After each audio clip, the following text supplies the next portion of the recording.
ya Pak ya. Nah itu yang terparah di sana, mungkin tahu persis bagaimana Merakai sampailah berada di Kota Sintang. Kalau Kota Sintang kita sama-sama tahu. Lama ya Pak baru mau masuk ininya nih. Biasanya sih cepat Bu ya. Ini lama sekali ya. Mau mungkin karena gambar ya Pak ya.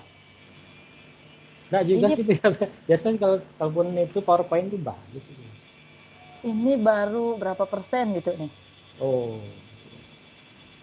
Sedikit lagi dah setengah. Jadi belum sampai tumben gitu. Kalau biasa saya selama ini pakai Webex sama pakai Zoom itu agak cepat, sekali klik langsung keluar.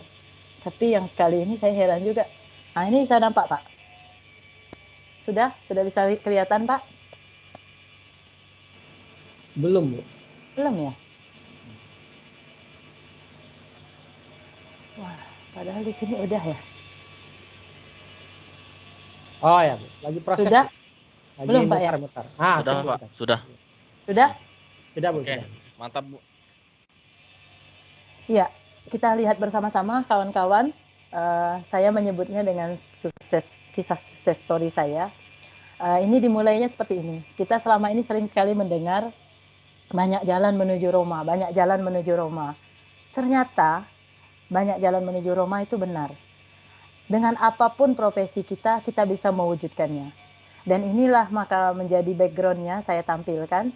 Banyak jalan menuju Roma di sini, yaitu saya ingin katakan, bukan hanya kata-kata, bukan hanya ungkapan, bukan hanya slogan yang selama ini sering digaungkan orang, tapi ini benar. Bagaimana mencapainya? Saya bisa sampai berada di situ, di depan Kolosum yang sama-sama kita lihat. Dulu waktu SD kita baca atau mendengar, atau guru kita, guru sejarah bercerita, bagaimana kejayaan masa itu di Roma, hanya melalui cerita atau buku-buku saja. Nah, saat itu saya bisa menginjakkan kaki hanya dengan satu hal, yaitu yang mengantarkan saya ke sana. Saya menjadi seorang guru yang saat itu dikategorikan guru berprestasi.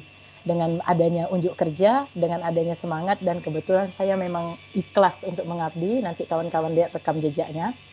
Nah, mungkin sebelumnya, bagi yang belum mengenal saya kenalkan dulu. Nah, inilah biodata singkat saya. Saya sudah menikah statusnya dengan 2 orang anak, kebetulan putri semua. Unit kerja saat ini, saya bekerja di SMK Negeri 1 Sintang. Alamat sekolahnya mungkin ada yang belum tahu, itu di Jalan Raya Sintang Pontianak, tapi kalau orang Sintang tahu semua. Alamat rumah saya tidak jauh dari sekolah itu, yaitu di BTN Cipta Mandiri 1. Kalau ada yang ingin main-main boleh di Jalur 4, Blok D nomor 26. Kemudian itu kontak telepon saya yang langsung menjadi WA, bisa berkomunikasi saja, siapa tahu ada yang ingin ditanyakan atau ada perlu. Kemudian itu email saya. Nah selanjutnya saya memulai berkecimpung di dunia pendidikan atau dunia sekolahan. Itu saya berikan ilustrasi gambar yang kecil. Itulah pertama kali saya tamat pada Juli 1997 sebagai guru honorer di SMA Nusantara Indah Sintang. Nah itulah awal mulanya bagaimana saya bisa menjadikan impian menuju Roma tadi. Di situ sederhana sekali sebagai guru honorer, tentu saja mata pelajaran saya bahasa Inggris ditambah mengajar komputer yang sebenarnya tidak relevan, tapi karena tidak ada orang dan memang benar-benar diminta tolong, hanya berbekal pandai saja menyalakan komputer, mengetik dan sebagainya, jadilah guru bahasa Inggris dan guru komputer sekaligus. Nah, saya lakukanlah tupoksi sebagai seorang guru itu seperti apa, apalagi saat itu hanya honor dan di sekolah swasta. Kemudian mengikuti ada 2 kedisiplinan yang wajib kita turut. Pertama di sekolah kita kepada kepala kita dan lembaga, kebetulan yayasan tempat saya bekerja. Dan di samping itu mengerjakan semua tugas-tugas tambahan dengan penuh tanggung jawab. Apalagi saat itu kita berarti mendapat julukan guru junior. Nah, kalau junior ini anak bawang kata orang. Jadi apapun silahkan kita kerjakan, harus mau. Dan kebetulan saya saat itu karena masih belum berkeluarga, baru tamat, masih fresh graduate, ya dengan senang hati saya kerjakan dengan ikhlas. Sampailah pada Agustus tahun 2000, saya diangkat sebagai guru PNS di SMA Negeri 1 Nangapino. Sudah 3 tahun pengabdian saya di SMA yang kebetulan membiayai S1-nya saya dapat gelar itu dari biaya Yayasan Nusantara Indah.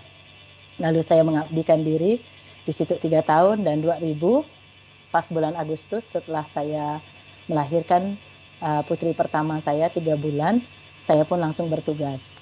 Di sana saya masih seperti guru honor tadi, menjadi anak bawang lagi, CPNS, di tempat yang baru, di tempat yang di luar dari tempat tanah kelahiran, tidak ada sanak saudara.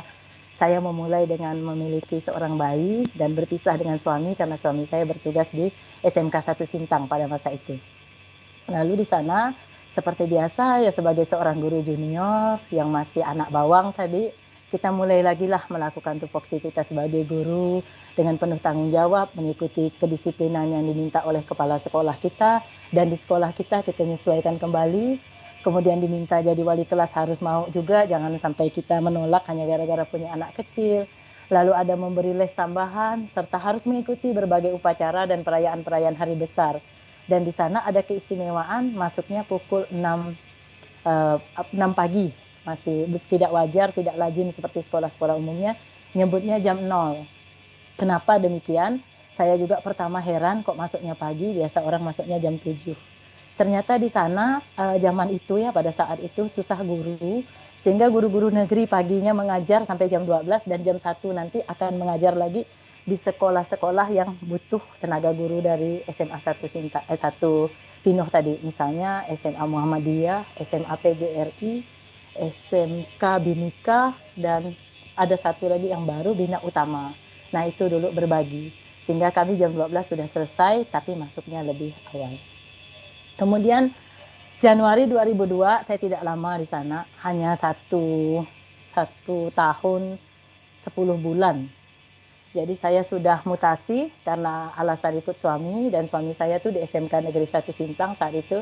Saya oleh kebaikan Pak Senen Mariono menugaskan saya, memindahkan saya di SMK 1 Sintang saja dengan pertimbangan guru bahasa Inggrisnya baru 1 orang. Kemudian alasannya juga karena ikut suami tadi, udahlah enggak apa-apa katanya di sekolah yang sama saja. Akhirnya mulailah saya berkiprah, pindah dari guru SMA menjadi guru SMK. Tentu saja hal ini tidak mudah. Kita bisa melihat dari apa dan bagaimana tupoksi di SMK. Pertama-tama kita lihat di situ, saya melakukan tugas gurunya adaptif. Adaptif dalam arti bukan guru umum yang berada di SMA hanya umum saja. Kalau di SMK ada 3, ada adaptif, ada guru normatif, dan ada guru produktif. Nah, kawan-kawan saya yang guru SMK sudah sangat paham, tapi mungkin kawan-kawan lain yang mungkin dari SD ada, dari SMP, dari SMA, mungkin ada yang belum tahu, begitulah SMK. SMK, STM, atau yang selama ini ya kita sesuaikan dengan nama-nama jurusannya. Kami di sekolah itu ada adaptif, ada normatif, dan ada produktif. Nah, di sini sebagai guru adaptif di sekolah yang tadinya bukan latar belakang tempat saya mengajar, saya harus menyesuaikan diri, mengikuti kedisiplinan dari sekolah itu dan aturan main di sekolah itu, karena itu adalah sekolah kejuruan, sangat berbeda dengan SMA.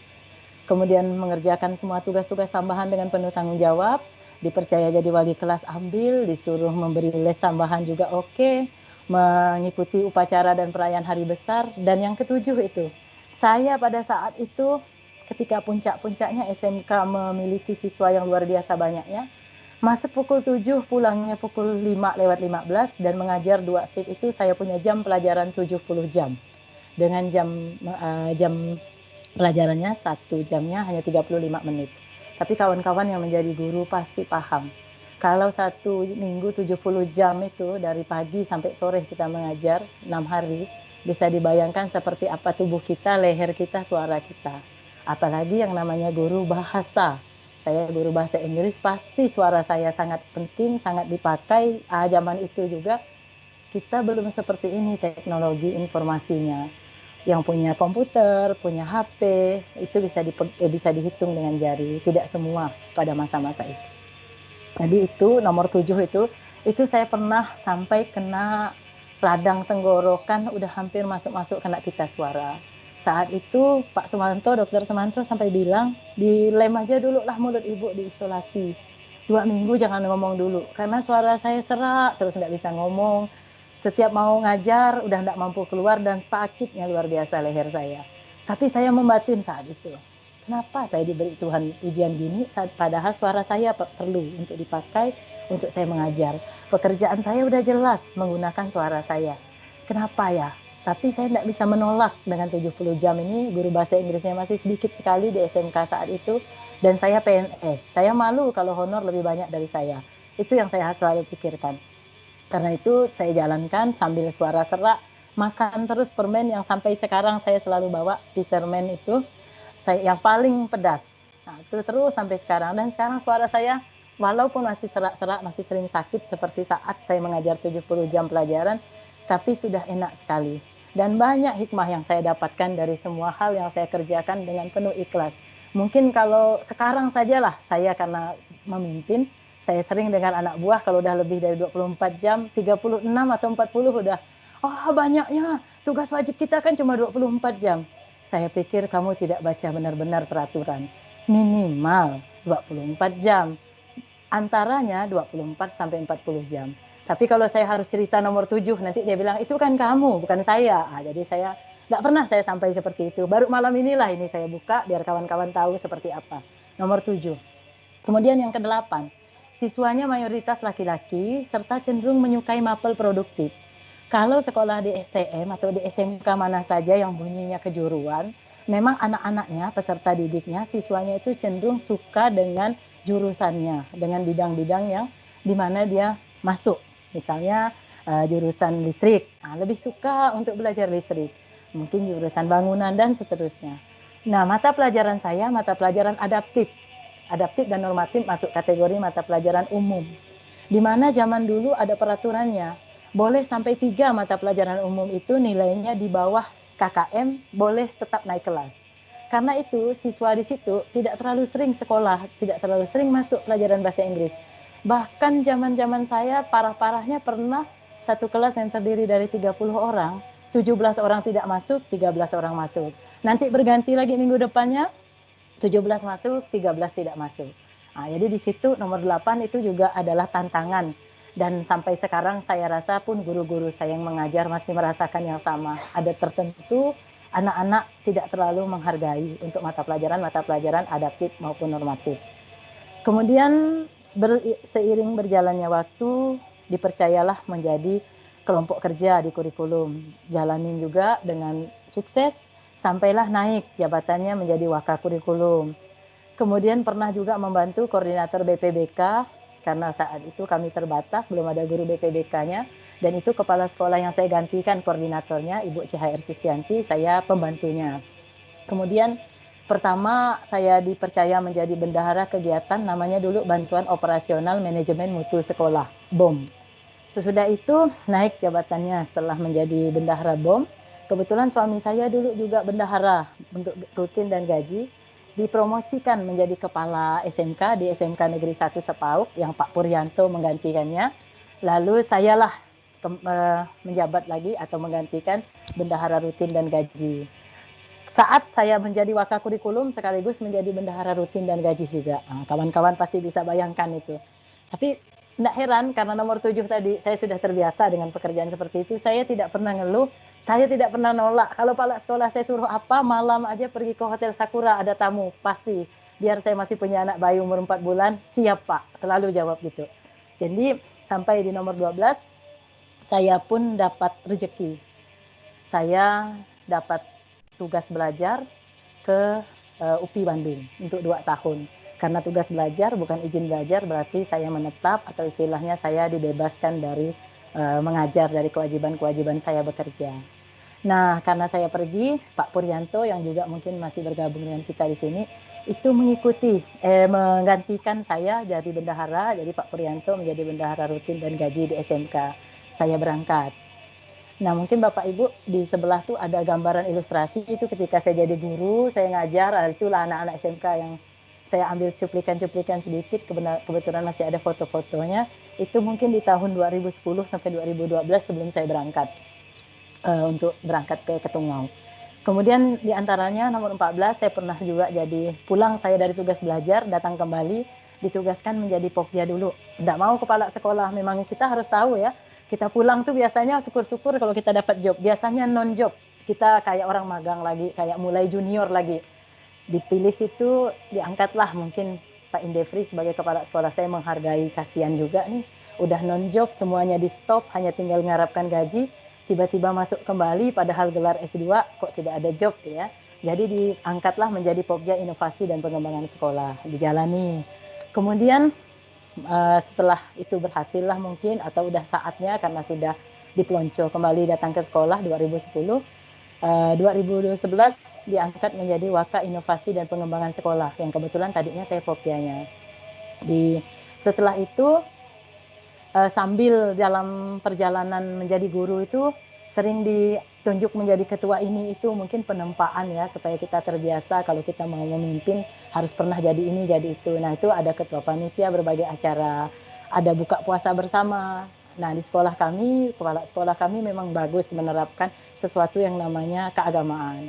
Ya artinya supaya kami terasa menghargai kawan-kawan kami yang sedang menjalankan puasanya, mereka sedang khusyuk untuk beribadah, tidak diberatkan dengan pikiran-pikiran harus membentuk panitia, harus menyiapkan makanan, menyiapkan khotbah dan sebagainya. Maka itu kamilah yang ditunjuk untuk menjadi ketua panitianya. Dan sekaligus panitia ngurus yang lain-lainnya, kecuali ngurus untuk penceramah atau pemimpin doa pada saat buka puasa, itu barulah guru agamanya. Nah begitu juga pernah ditunjuk pada acara-acara kegiatan TGRI, kegiatan Prakrin, undangan umum dan lain-lain. Nah itu proses penempaannya. Bertepatan itu pas di 2012 saya ngikut lomba guru prestasi dan ternyata loloslah sampai ke tingkat nasional. Nah ini gambarannya biar kawan-kawan mungkin siapa tahu yang saat ini sudah mempersiapkan diri, bisa nanti saya support, saya dukung. Dan kalau memang ada hal-hal yang perlu ditanyakan nanti boleh. Nah seperti inilah gambarannya kalau kita udah sampai di tingkat nasional, dan ini tahun 2012. Kita tuh dipuja-puja, tanya Ibu Santi yang ada pernah ikut di sini, tanyakan dengan Ibu Dwi Retno yang pernah, Pak Rosihan Anwar, ini orang-orang yang pernah ikut sampai ke tingkat nasional, cuma kegiatan berbeda. Termasuk Duta Rumah Belajar Ibu Rupina. Kita itu dari datang hotel mewah yang kita tidak mampu bayar kalau sendirian di Jakarta jadi mampu. Kita bisa naik pesawat Garuda PP, pakaian kita, jas dan segalanya. Jadi kalau kita guru, kita jangan tidak mau, harus mau ikut-ikut ajang ini. Karena saat inilah kita menunjukkan seperti apa seorang guru yang berdedikasi, yang berprestasi itu dielu-elukan, disayang-sayang oleh Dirjen GTK, oleh pemerintah. Nah itu di sebelah kiri sekali, itu adalah saat kita babak belur ditanya, kita diuji, kita diwawancara, termasuk ditanya apa major kita, apa sesuatu yang kita tulis itu seperti itu. Nah di tengah-tengah tuh itu udah selesai tanding, kami pun pada duduk-duduk senang berfoto untuk kenang-kenangan. Nah yang di kanan itu waktu kami ada seminar bersama Bapak Anies Baswedan yang saat itu belum menjadi menteri, sebelum menjadi menteri, tapi tidak lama sudah itu. Saat itu menterinya Bapak Muhammad Nuh. Selanjutnya, setelah saya pulang dari guru prestasi itu, sebagai reward dari pemerintah, ya khususnya dari Dinas Pendidikan dan Kebudayaan Kabupaten Sintang saat itu, saya pun lalu di SK-kan pada bulan Juli 2012 untuk menahkodai SMK Perkebunan di daerah 3T, yaitu SMK Negeri 1 Ketunga Tengah. Kawan-kawan bisa lihat, itu gambarnya, itu sekolahnya. Nanti Bapak Ibu, kawan-kawan bisa lihat bagaimana perjuangan dari kota kecamatan menuju sekolah itu. Nah, kelihatan sekilas seperti itu. Dan karena sekolah itu sekolah pertanian, sekolah perkebunan, itu ada traktornya. Dan bagi saya malu, saya ada traktor di sekolah, saya tidak bisa pakai, pikir saya. Jadi pada saat itu saya minta diajarkan oleh ketua jurusannya. Dan kebetulan rupanya hampir mirip mobil juga makainya. Jangan laju-laju, memang traktor juga tidak bisa laju. Nah ini ketika pergi pulang Meraka itu salah satunya transportasinya seperti ini. Kalau yang di daerah tugasnya kawan-kawan di sini yakinlah dah tahu persis. Nah ini sengaja saya tampilkan paling tidak kita tahu seperti ini 4 tahun harus dijalani. Ini yang dari airnya. Sebenarnya ada dari daratnya tapi tidak usah lah, saya tidak tampilkan itu. Kalau yang dari air ini kan kalau orang tidak pandai berenang juga ada rasa takut. Kalau dari darat agak aman lah. Nah itu sekolahnya di sebelah kanan. Selanjutnya ini jalannya. Saya tampilkan ini supaya paling tidak tahu, seperti inilah rute 4 tahun yang harus saya jalani. Kadang-kadang kalau pakai motor orang tahu yang biasanya berlumpur seperti itu tidak mau berputar bannya. Kalau nggak mau berputar gitu terpaksa dicungkil dulu. Makanya tuh ada yang ibu-ibu di sebelah kanan tuh, Ibu Yuliana namanya, itu sedang memarkirkan motor karena mau cari kayu untuk nyungkil spakbor motornya udah penuh. Punya saya itu juga udah mulai payah berputar, udah mulai licin lagi, nggak mau mutar ya. Nah selanjutnya ini model tanahnya, licinnya, juga alur-alur ban yang membuat kita juga susah untuk berputar. Itu yang sebelah kiri kami seperti itu. Kalau udah pulang atau pergi ke sekolah di saat hari hujan, kami pasti ramai-ramai karena nolong narikkan motor kawan atau bantu kawan dorong dari belakang kalau tidak bisa mutar bannya untuk naik ke atas. Juga kalau kawan-kawan ada yang tidak terlalu mahir mengendarai motor di jalan licin, atau juga ada yang udah tidak mampu untuk bawa motor ditinggalkan di pinggir jalannya, mungkin bergonceng dengan yang bapak-bapaknya lah. Nah sebelah kiri itu. Sebelah kanan itu saya pakai motor Jupiter saya. Itulah kendaraan saya selama 4 tahun mengabdi di sana. Itu kebetulan nurun, dan nurun itu memang licin sekali, susah juga itu. Sehingga saya nunggu bapak yang sedang nyimpan motor teman yang satunya di depan itu, nanti bapak itu yang bawakan motor saya. Kalau udah gitu saya pasti pulangnya jalan kaki, nggak mampu saya bawanya. Badan saya babak belur, capeknya luar biasa, lebih dari olahraga. Saya yakin yang udah sering pakai motor pulang balik ke jalan-jalan yang model ini atau ke daerah-daerah tahu seperti apa rasanya. Nah kami pakaian seragamnya juga kalau ngantor seperti ini perginya. Kami berganti, ransel kami besar-besar tuh. Sepatu ditinggalkan di sekolah, nanti kaki cuci, kemudian baju juga berganti, barulah kami mulai mengajar. Nah ini ilustrasi saya untuk anak-anak didik saya yang luar biasa di sana. Ini memang tidak pernah bisa saya lupakan seumur hidup. Di sini bukan hanya menempa saya menjadi seorang pemimpin, tapi sekaligus di sini mengenalkan saya bahwa kita di negara Indonesia masih banyak yang seperti ini. Jadi kalau kita bekerja dari sekolah ke rumah seperti saya di BTN ke STM, itu tidak ada alasan saya tidak datang ke sekolah. Saya benar-benar tidak mensyukuri nikmat Tuhan. Bapak, Ibu, kawan-kawan semua bayangkan ini. Seperti ini ancang-ancang dulu, padahal udah dibuatkan jembatan kecil lah, gertak-gertak untuk melalui supaya bisa naik ke atas, itu berlumpur. Saya memang sedih kalau udah ngeliat ini, susah saya mau bicara karena saya bisa membayangkannya seperti apa. Saya udah 2 kali jatuh di tempat ini. Itu atas itu naik ke atas Mungguk, kami nyebutnya Mungguk Gustian. Kalau udah di situ kami semua pasti seramai-ramai ini, berombong-rombong, nanti ada yang dorongkan dari bawah, dari atas ada yang narikkan ngambilnya. Seperti ini 4 tahun saya jalani seperti ini. Nah ini yang cewek ini ancang-ancang dulu, yang mana yang mau saya lewati? Apa saya harus dari kiri situ, tengah-tengah nih atau ke kanan? Harus gini setiap hari. Nah ini akhirnya seperti ini gambaran tuh ada tiga tampilan gambar yang mewakili apa yang terjadi pada saya hari-harinya. Yang pertama di sebelah kanan atas Bapak Ibu lihat, itu motor saya akhirnya pada parkir di tengah-tengah di atas Mungguk yang tadi yang saya bilang Mungguk Gustian. Nah, enggak mampu lagi saya seret ke sekolah enggak bisa, mau saya tinggalkan nanti ada enggak mau bilang lewat pikir saya, tapi itulah satu-satunya yang saya mampu lakukan sampai di sekolah kawan-kawan yang ngambilnya, yang laki-laki lah. Kemudian yang sebelah bawah kanannya ini pakai sandal, itulah sepatu atau sandal dinasnya saya setiap hari saya pergi ke sekolah karena sepatu ditinggal di ruang saya di sekolah. Nggak bisa makainya. Sampai udah saya lepaskan karena licin, terlepas terus dari kaki saya, itu gambarannya.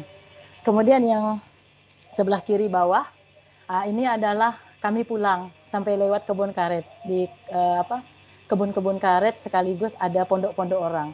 Itu udah tidak bisa lewat jalan yang tadi sebelah kanan ini. Ini mintas namanya, tapi mintas yang aneh, tidak tahu ini kebun-kebun karet orang, diangkat dulu motornya biar bisa lewat saja, yang penting tembus akhirnya sampai ke kecamatan Merakainya.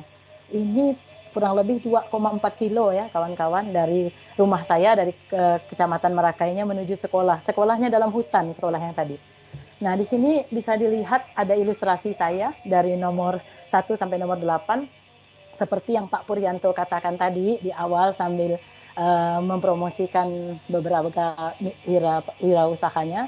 Nah, di sini memang saya melakukan dari 2012 sampai saya pindah ke Kota Sintang ini, tupoksi Kepsek saya yaitu Super Manawira, supervisi, manajemen, dan wirausaha. Memang Tiga inilah yang harus dilakukan kepala sekolah. Jiwa wirausaha itu tidak harus berjualan, tapi bagaimana mampu mengalahkan keadaan, mampu membuat sesuatu yang tidak ada menjadi ada, itu udah masuk dalam kewirausahaan. Yaitu wirausaha itu giat, gigih, ulet, tekun.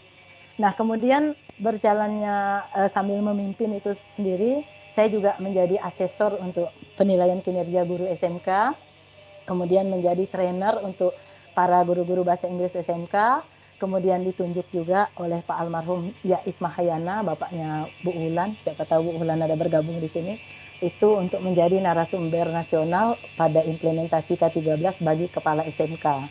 Dan saat itu putar-putar juga saya beberapa kabupaten karena saya sekaligus ditunjuk oleh LPMP untuk menjadi widya isaranya, mendampingi Bapak Kusmoro. Kemudian menjadi juri debat bahasa Inggris tingkat kabupaten. Ini sering dulu sebelum Pak Setio, mungkin Pak Setio ada bergabung. Sebelum Pak Setio berangkat ke Filipina, ke Davao, kami juga sering bersama tim. Kemudian menjalin kerjasama dengan Dudi serta masyarakat sekitar, khususnya SMK saya, karena memang susah Dudinya. SMK ini, aduh payah lah kalau diceritakan. Saya tidak banyak ceritakan SMK-nya, saya hanya menceritakan perjuangan di situ saja. Kemudian mengikuti event-event pendidikan lainnya, serta aktif dalam kegiatan keagamaan dan sosial kemasyarakatan yang berada di daerah tempat saya memimpin itu. Karena SMK tempat saya memimpin itu, udahlah dalam hutan, SMK itu apa ya, namanya disebut-sebut penduduk sebelumnya, sebelum dikenalkan selama 4 tahun sepak terjang saya di sana, itu sebagai SMK, gelarnya SMK Sekolah Melewati Kuburan. Habis itu SMK swasta. Macam-macam. Jadi kurang suka masyarakat sekitar sekolah di situ, tapi lebih memilih SMA. Dan untuk memperjuangkannya menjadi besar seperti sekarang, kalau tidak salah saya sudah 800 siswanya dengan kompetensi keahlian 6. Nah, itu udah luar biasa. Itu memang inilah seperti ini gambaran di gambar-gambar ini. Selanjutnya, karena saya merasa hidup 4 tahun pisah dari suami, pisah dari anak-anak, jauh dari fasilitas kota, apa-apa enggak ada, seperti Bapak yang tadi bilang listriknya padam, sinyal susah dan sebagainya. Saya pikir hidup harus penuh warna. Saya nikmati keberadaan di sana, itu gambar sebelah kiri. Sesudah ujian nasional sore-sore, kami menghibur kawan-kawan yang dari Kota Sintang ikut mengawasi di daerah kami. Kami jalan-jalan di sungainya, naik speed, apa namanya nih kita bilangnya, kalau kita nyebrang ke Menyumbung tuh, seperti itulah kira-kira. Kemudian sebelah kanan itu kami, ya saya dengan kawan-kawan sana memang tim yang kompak, yang sangat akrab. Itu para guru-guru honor kami. Kami pergi cari ikan, mansai sekaligus ngelambu. Pulangnya penuh karung-karung kami. Tapi itu benar-benar untuk mengisi. Karena memang hidup harus penuh warna di mana saja berada, sekaligus sekalipun di Papua, entah di Morotai, di mana saja yang tidak ada sinyal, tidak ada listrik, tidak ada beras, tidak ada apa, kita tetap harus enjoy, kita tetap harus bahagia. Lihatlah di foto-foto saya itu, foto-foto kami itu tidak ada wajah murung kami. Sekalipun kami berada di daerah terpencil, daerah tertinggal, daerah 3T, yang ekses apapun susah. Tapi benar-benar bahagia saya. Wajah saya semuanya benar-benar bahagia, bahkan gendut di situ. Selanjutnya, peluang dan kesempatan yang diperoleh. Nah, ini kawan-kawan lihat, saya sekali lagi mohon maaf, foto-foto atau gambar-gambar yang saya sajikan tidak ada maksud sedikit pun untuk melagak, sombong, atau pamer atau apa, tidak. Tapi ini memang benar-benar saya ingin tunjukkan kepada kita semua, dari nol tadi, dari menjadi seorang honorer, lalu bersedia tugas, padahal udah magister itu ya, tugas di daerah terpencil, yang dalam tanda petik bagaimana akses dan sebagainya. Tapi itulah, karena saya katakan tadi, saya tuh ikhlas, saya memang senang, saya mengisi warna hidup dengan sesuatu yang bagi saya dimanapun berada, dalam keadaan pun apapun kita kerjakanlah dengan sungguh-sungguh, yakinlah ada yang di atas sana yang menilai semua perbuatan-perbuatan, dedikasi kita, aktivitas dan sebagainya yang kita kerjakan. Nah, ini lihat peluang dan kesempatan yang saya peroleh dengan semua hal yang saya kerjakan dari tahun 1997 tadi. Di tahun 2008, saya mulai mendapatkan hasilnya, yaitu mendapat tugas belajar pada Pasca Sarjana UPI Bandung. Kemudian bertepatan dengan saya berangkat di sana, saya lulus sertifikasi dengan jalur portofolio.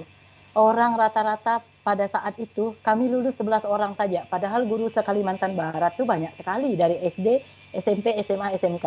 Tapi pada saat saya lulus itu 2008, bertepatan saya udah di Bandung, tiba-tiba keluar pengumuman saya lulus jalur portofolio, berarti saya tidak perlu PLPG. Dah 2 yang saya dapatkan luar biasa hikmah dan kesempatan yang Allah berikan dengan apa yang sudah saya lakukan. Dapat kesempatan tugas belajar di universitas yang luar biasa bergensi, UPI Bandung. Kemudian lulus sertifikasi dengan jalur portofolio, tidak perlu PLPG. Kemudian banyak poin untuk naik pangkat dan sebagainya udah saya pegang semua, sampailah membawa saya ke ajang bergensi, mengikuti sampai ke guru prestasi tingkat nasional. Nah, dari situ reward-reward yang saya dapatkan lagi, saya pergi benchmarking ke luar negeri seperti di Malaysia saya sudah mengunjungi Kuala Lumpur, Kuching, Johor, Penang. Kemudian ke Singapura, aduh rasa saya udah lebih dari 5 kali. Ke Filipina, ke Thailand, ke Korea, ke Mesir, ke Israel, ke Yordania. Nah, ini ada gambar-gambarnya, mungkin supaya kawan-kawan paling tidak terasa lah, ada yang semangat dalam hatinya. Wih, saya juga mau lah kayak Bu Maria nginjakkan kaki saya ke sana.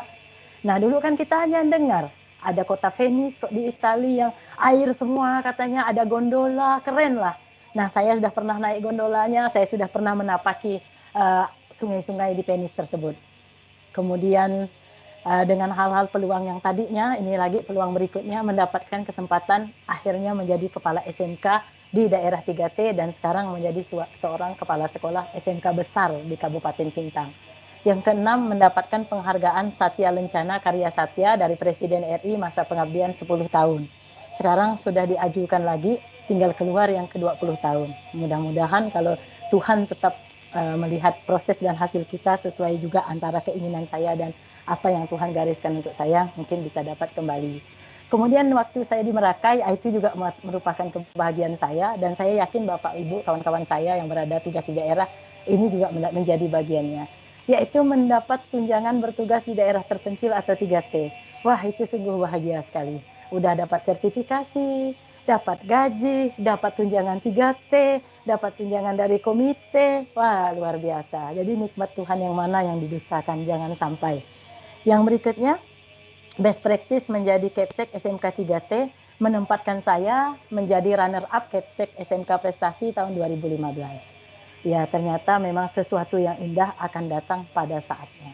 Saya baru menjadi kepala SMK Prestasi Kalimantan Barat, juara 1 di 2019, tapi di 2015 dengan SMK kecil yang tadi saya tunjukkan kepada kawan-kawan di awal tadi, itu saya sudah berhasil sampai di runner-up-nya.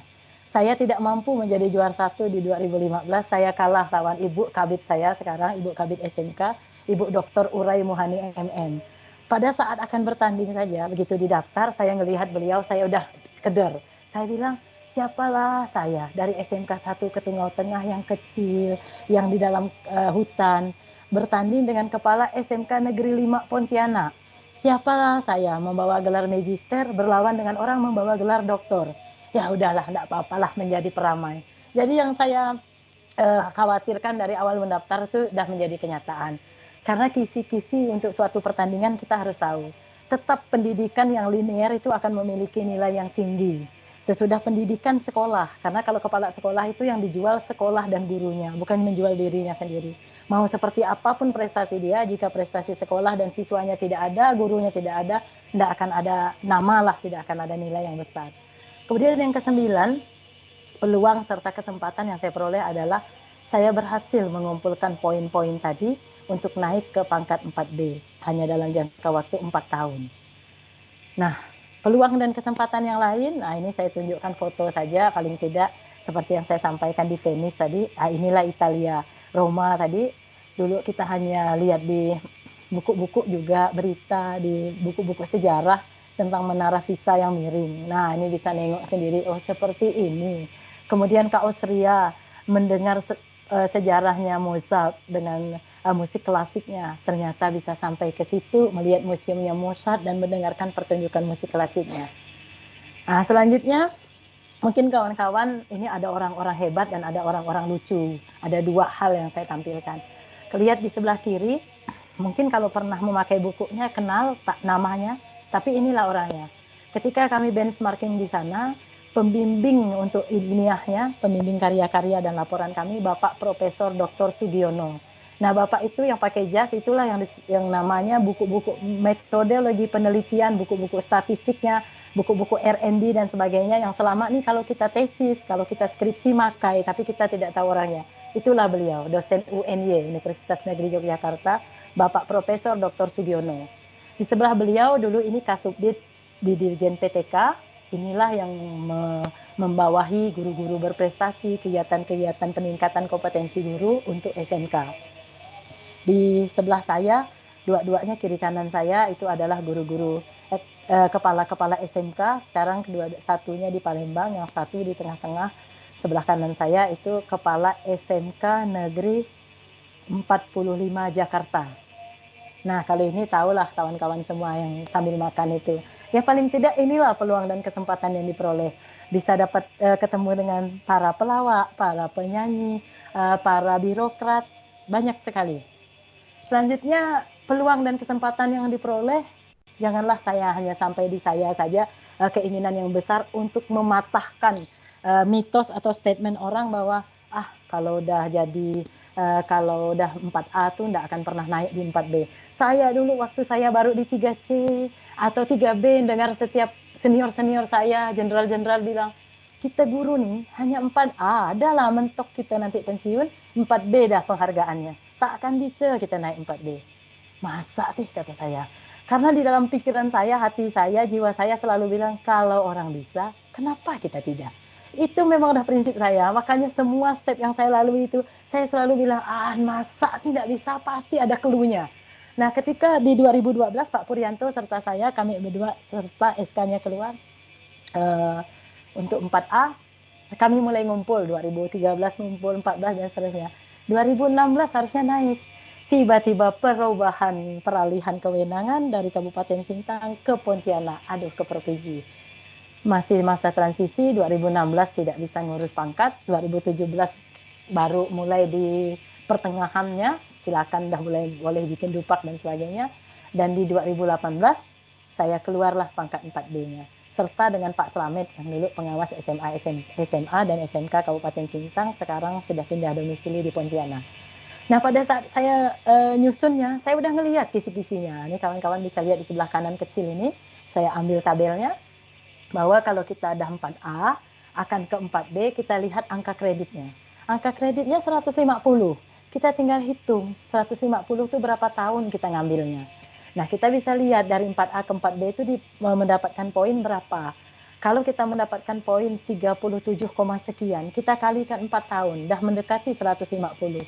Kalau belum sampai 150, kita kan ada tabungan waktu kita naik dari 3D ke 4A. 4A, 3D ke 4A. Kalau ini sekarang saya sedang memikirkan yang 4B saya ke 4C. Nah, jadi seperti itu. Kita lihat, kita hitung. Dan PKG kita, hati-hati. Kadang-kadang kawan guru tenang-tenang dengan PKG-nya. Penilaian kinerja guru kita, usahakan minimal baik. Jangan sampai cukup ya. Kalau cukup, 8 tahun belum pasti naik pangkat. Karena poinnya tidak sampai mengejar yang 150 angkanya itu. Nah, kemudian kita lihat di situ ada PD. PD itu pengembangan diri. Pengembangan diri itu diklat. Webinar ini pengembangan diri. Yang penting kita ngelihat ada enggak bunyi sertifikatnya, misal berapa angkanya, jamnya, misalnya apa-apanya saja yang menjadi poin di belakangnya. Itu bisa dihitung. Kita perlu 4. Kalau kita sudah ikut BIMTEK, sudah ikut diklat, sudah dapat poinnya 4, simpanlah 4 tuh. Kita cari yang lain lagi. Yaitu kita harus, itu memang syaratnya kalau dari 4A ke 4B, membuat karya ilmiah dalam bentuk publikasi ilmiah, bisa PTK. PTK kan mudah, 1 semester sekali buat, gampang.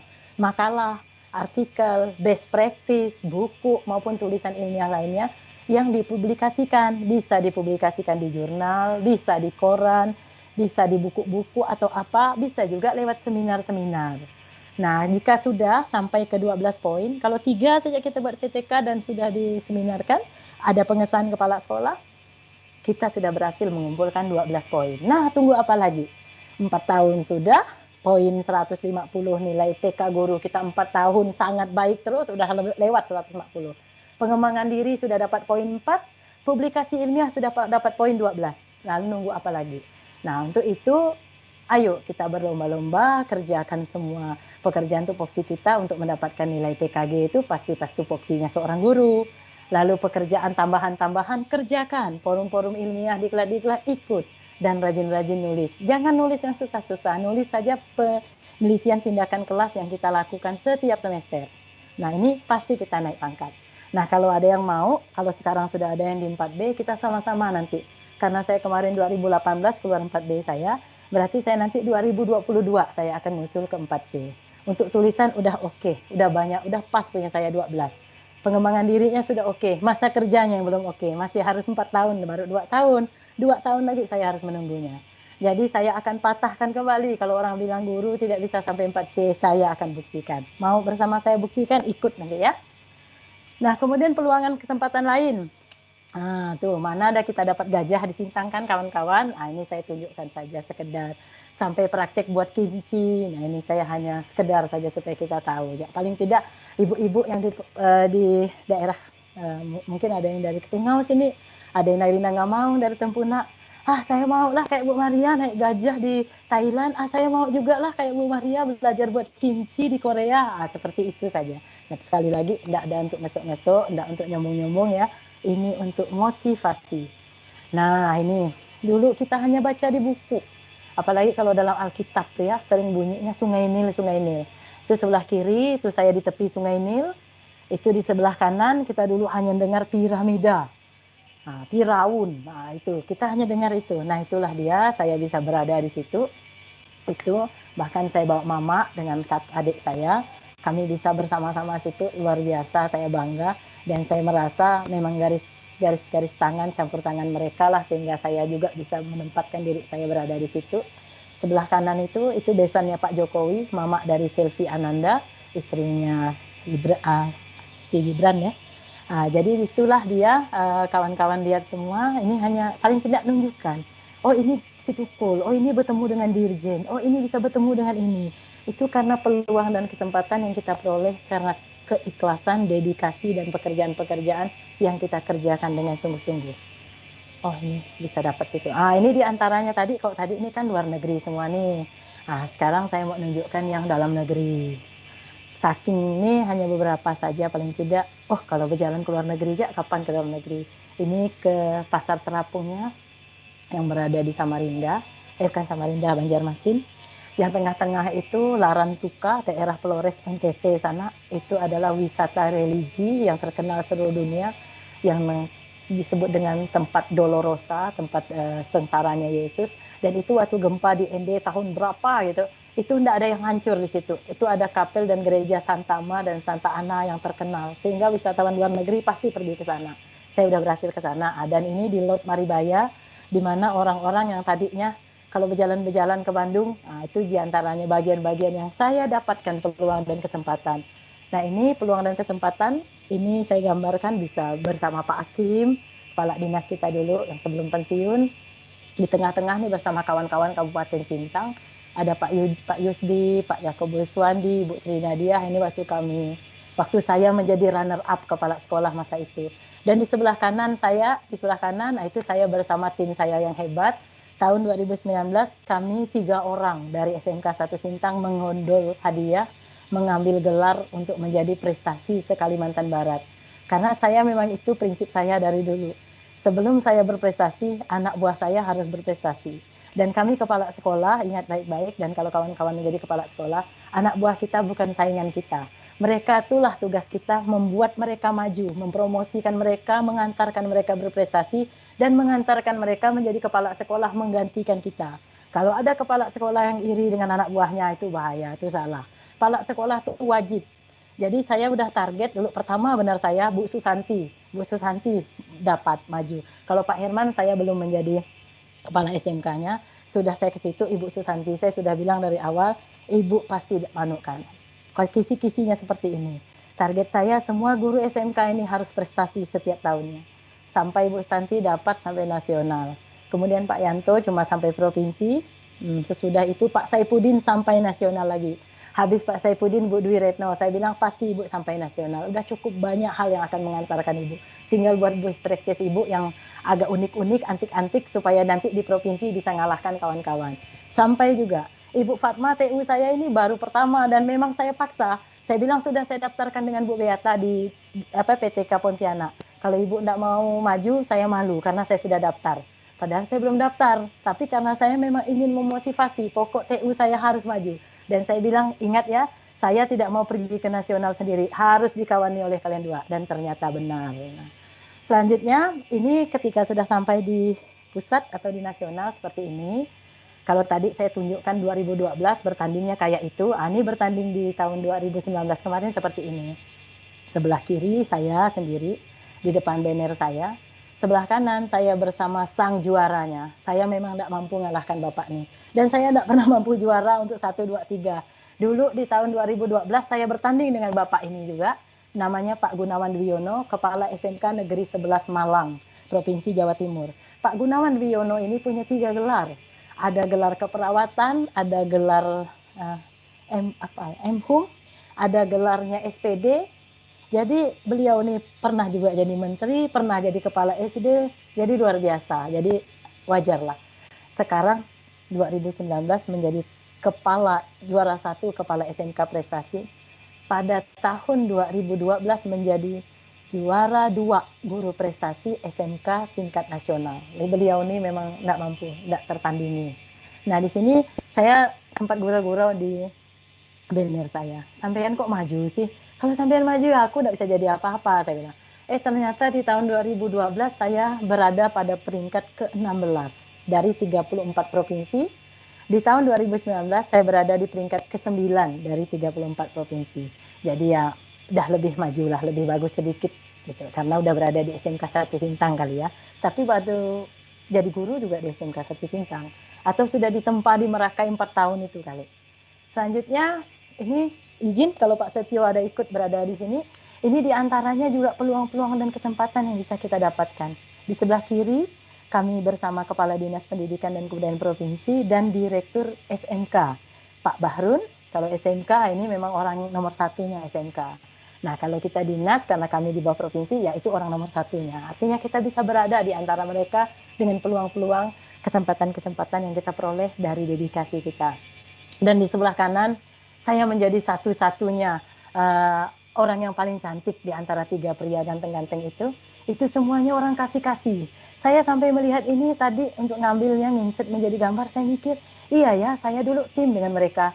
Pak Ilhamdi sama-sama, Pak Ilhamdi di SMP 2, sering dalam satu kegiatan apa kalau kita guru.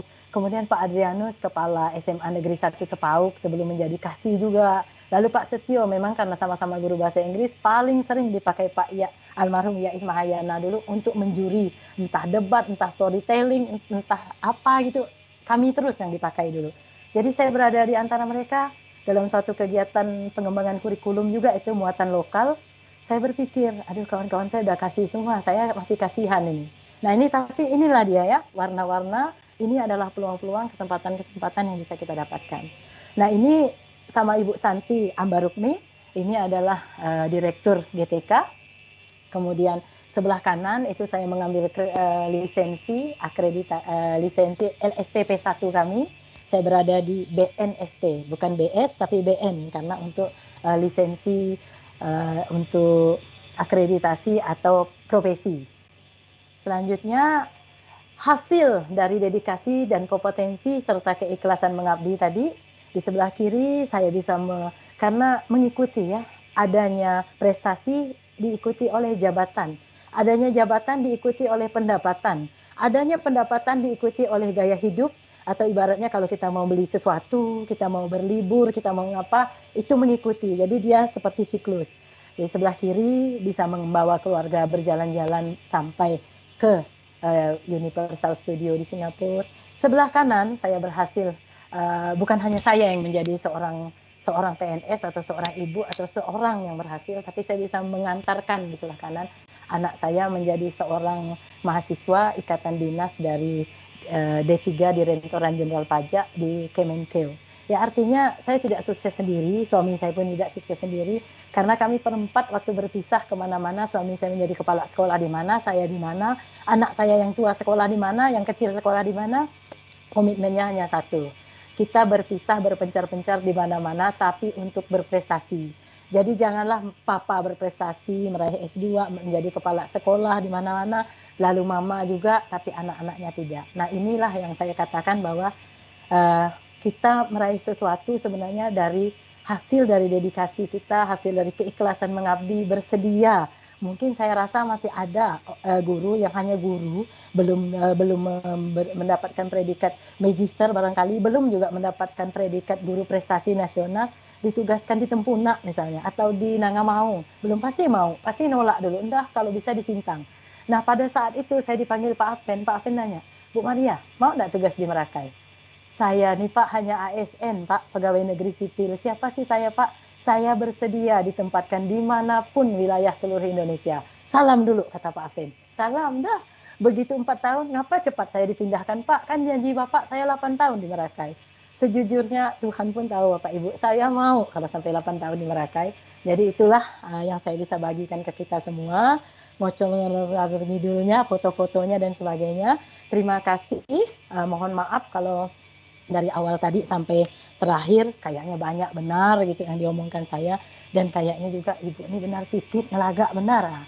Mohon maaf semua kawan-kawan ya, saya tidak ada ngelagak, saya tidak mau pamer, saya bukan apa, tapi memang saya perlu gambar ini untuk bercerita, dan cerita saya benar-benar ingin membakar semangat kawan-kawan, ingin memberikan dorongan, ingin memotivasi, ingin menginspirasi kawan-kawan, dan saya ingin bukan cuma Maria, seorang guru bahasa Inggris SMK yang pernah menapaki jejak di mana-mana, tapi ada keluar lagi Maria-Maria lainnya, ada keluar Pak siapa lainnya seperti Pak Setio dan sebagainya. Nah, karena itu saya mohon maaf jika ada hal-hal yang kurang berkenan barangkali dari beberapa ilustrasi saya, ada baik dari ilustrasi, contoh-contoh maupun komen-komen saya. Dan terima kasih atas kesediaan kawan-kawan, partisipasi kawan-kawan tadi untuk melihat yang sungguh-sungguh slide-nya. Selanjutnya saya sampaikan di sini saja, saya kembalikan kepada Pak Moderator. Terima kasih, selamat malam, salam sejahtera untuk kita semuanya. Salam. Luar biasa Bapak Ibu, tadi kita ada 3 poin yang saya dapatkan. Pertama adalah dedikasi, kemudian kompetensi, dan keikhlasan mengabdi.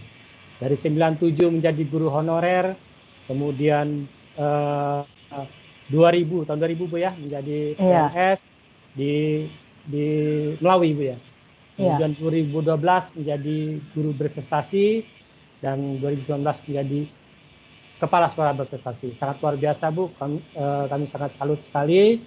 Ini sangat Bapak Ibu dan lainnya ini sampai ini Bu, sampai takjub gitu. Salut ya Bu. Jadi belum sampai tidak sempat bertanya nih Bu. Jadi biasanya di room chatting itu banyak penanya. Ini rupanya saking takjubnya jadi tidak sempat bertanya. Atau bingung, ngapa Ibu tuh ngocol-ngocol apa gitu. Tapi saya mohon maaf, tadi bisa kelihatan Pak ininya, slide-nya. Tadi ada yang komputer yang apa kita atur sendiri gitu slide-nya. Oh iya, syukurlah kalau gitu Pak. Iya Bu, ada yang bertanya nih Bu. Ini mau langsung dijawab atau gimana nih Bu? Ada 2 pertanyaan dari Pak Herculanus. Oh iya, silahkan. Boleh Pak, langsung aja Pak. Oke, dan ini Pak Herculanus nih, ini dari SMK Ketungau Tengah Bu, tempat. Oh iya. Jadi beliau bertanya bagaimana kita meraih peluang tetapi syarat tidak mendukung atau terlalu sulit gitu. Kemudian yang kedua, apa yang menjadi kesan yang masih melekat dari Ibu ketika menjadi pimpinan di SMK Merakai? Silakan Bu, ini dari guru-guru mungkin kangen kali kan dari Merakai sana. Silakan. Terima kasih. Pak Herculanus ini guru SMK Negeri 1 Merakai ya Pak? Ada identitasnya, memang iya ya? Kalau iya berarti tahu apa yang sudah saya korek. Hendrikus Eka Haryadi. Pak Hendrikus. Oh Pak Hendrikus. Pak Hendrikus benar dari SMK Negeri 1 Merakai? Enggak ya? Oke baik. Kalau kita ingin meraih peluang, mungkin ingin ikut berprestasi ya, ingin ikut lomba barangkali, ingin mengajukan kenaikan pangkat atau apa, namun kita terbentur misalnya syarat kita belum. Nah memang di negara kita, tapi lagi-lagi seperti yang saya katakan ya, tidak, kalau orang bisa kenapa kita tidak? Memang banyak kawan-kawan yang berkata seperti linearitas. Saya mau kok memiliki tunjangan sertifikasi tunjangan profesi, tapi saya kan tidak linier. Oke, linearitas ya menjadi penghambat. Kemudian misalnya tadi syarat untuk menjadi seorang kepala sekolah lah misalnya, syarat minimal 3C. Nah, belum 3C misalnya. Nah, itu proses, Pak. Kalau memang kita sampai pada saatnya nanti sudah sesuai memenuhi syarat, karena seperti gambaran saya tadi kan 97 saya masih honor, ke 2000 3 tahun saya honor. Nah, pada tahun 2000 pun saya masih jadi anak buah orang, jadi anak bawang lah yang dikerjakan apapun saya harus mau. Sampailah di tahun 2008 barulah saya mulai menapakkan kaki saya, mulai ada, berarti rentangnya hampir 11 tahun dari 97 kita ngajar pertama, dari 2000 diangkat PN 8 tahun, 8 tahun, 2 tahun, 2 tahun naik pangkat itu udah sampai ke 3D misalnya. Nah, itu diantaranya. Jadi Pak ya untuk mencapai syarat-syarat, mencapai sesuatu yang terhalang oleh syarat-syarat, ini tergantung syaratnya apa. Kalau syaratnya memang pangkat, syaratnya memang masa kerja, nah itu memang harus kita lalui. Kalau syaratnya pendidikan, ya karena memang kita juga udah diatur oleh undang-undang, misal mengajar di jenjang mana dengan linearitas, tidak apa-apa, kita bisa ngulang lagi. Kalau untuk mengambil kuliah, kita bisa lewat jarak jauh. Terus kalau misalnya belajar, saya bangga juga telah diperkenalkan, mungkin ini jalan-jalan Tuhan kepada grup ini, yaitu kepada IGI ini. Hebat juga, luar biasa. Saya salut melihat materi yang sudah pernah dilakukan selama ini, webinar, pelatihan dan sebagainya. Karena terus terang ya mungkin karena saya memang tidak bagian untuk latihan-latihan ya, udah semenjak saya 8 tahun sampai sekarang saya menjadi Kepsek. Makanya saya tidak malu kalau saya orangnya besar jiwa saya. Begitu dibilang Pak Nurlianto tadi WA saya, sudah Ibu coba belum Office 365 ya? Saya bilang belum Pak, padahal saya sudah dibuatkan akun. Saya baru pertama kali Pak, jadi kalau saya tidak terlalu pandai pakai Microsoft Teams ini, memang saya tidak pandai Pak, ini baru pertama. Tapi saya tidak malu, saya tidak harus pandai semuanya, saya tidak harus hebat semuanya. Memang untuk hal ini saya angkat jempol, angkat topi dengan Pak Nurlianto, dengan Pak Ahmad Satim dan kawan-kawan semua di grup ini. Karena memang udah duluan, udah pandai, dan saya terima kasih diajak sharing, diajak belajar. Nanti lain kali saya dengan Pak Puryanto di grup MKKS bisa pakai ini ya Pak Puryanto ya. Nah, jadi Pak Hendrikus seperti itu ya Pak ya. Bisa tetap Bapak ini. Terus masalah bagaimana kesan saya dengan Ketunggal Tengah.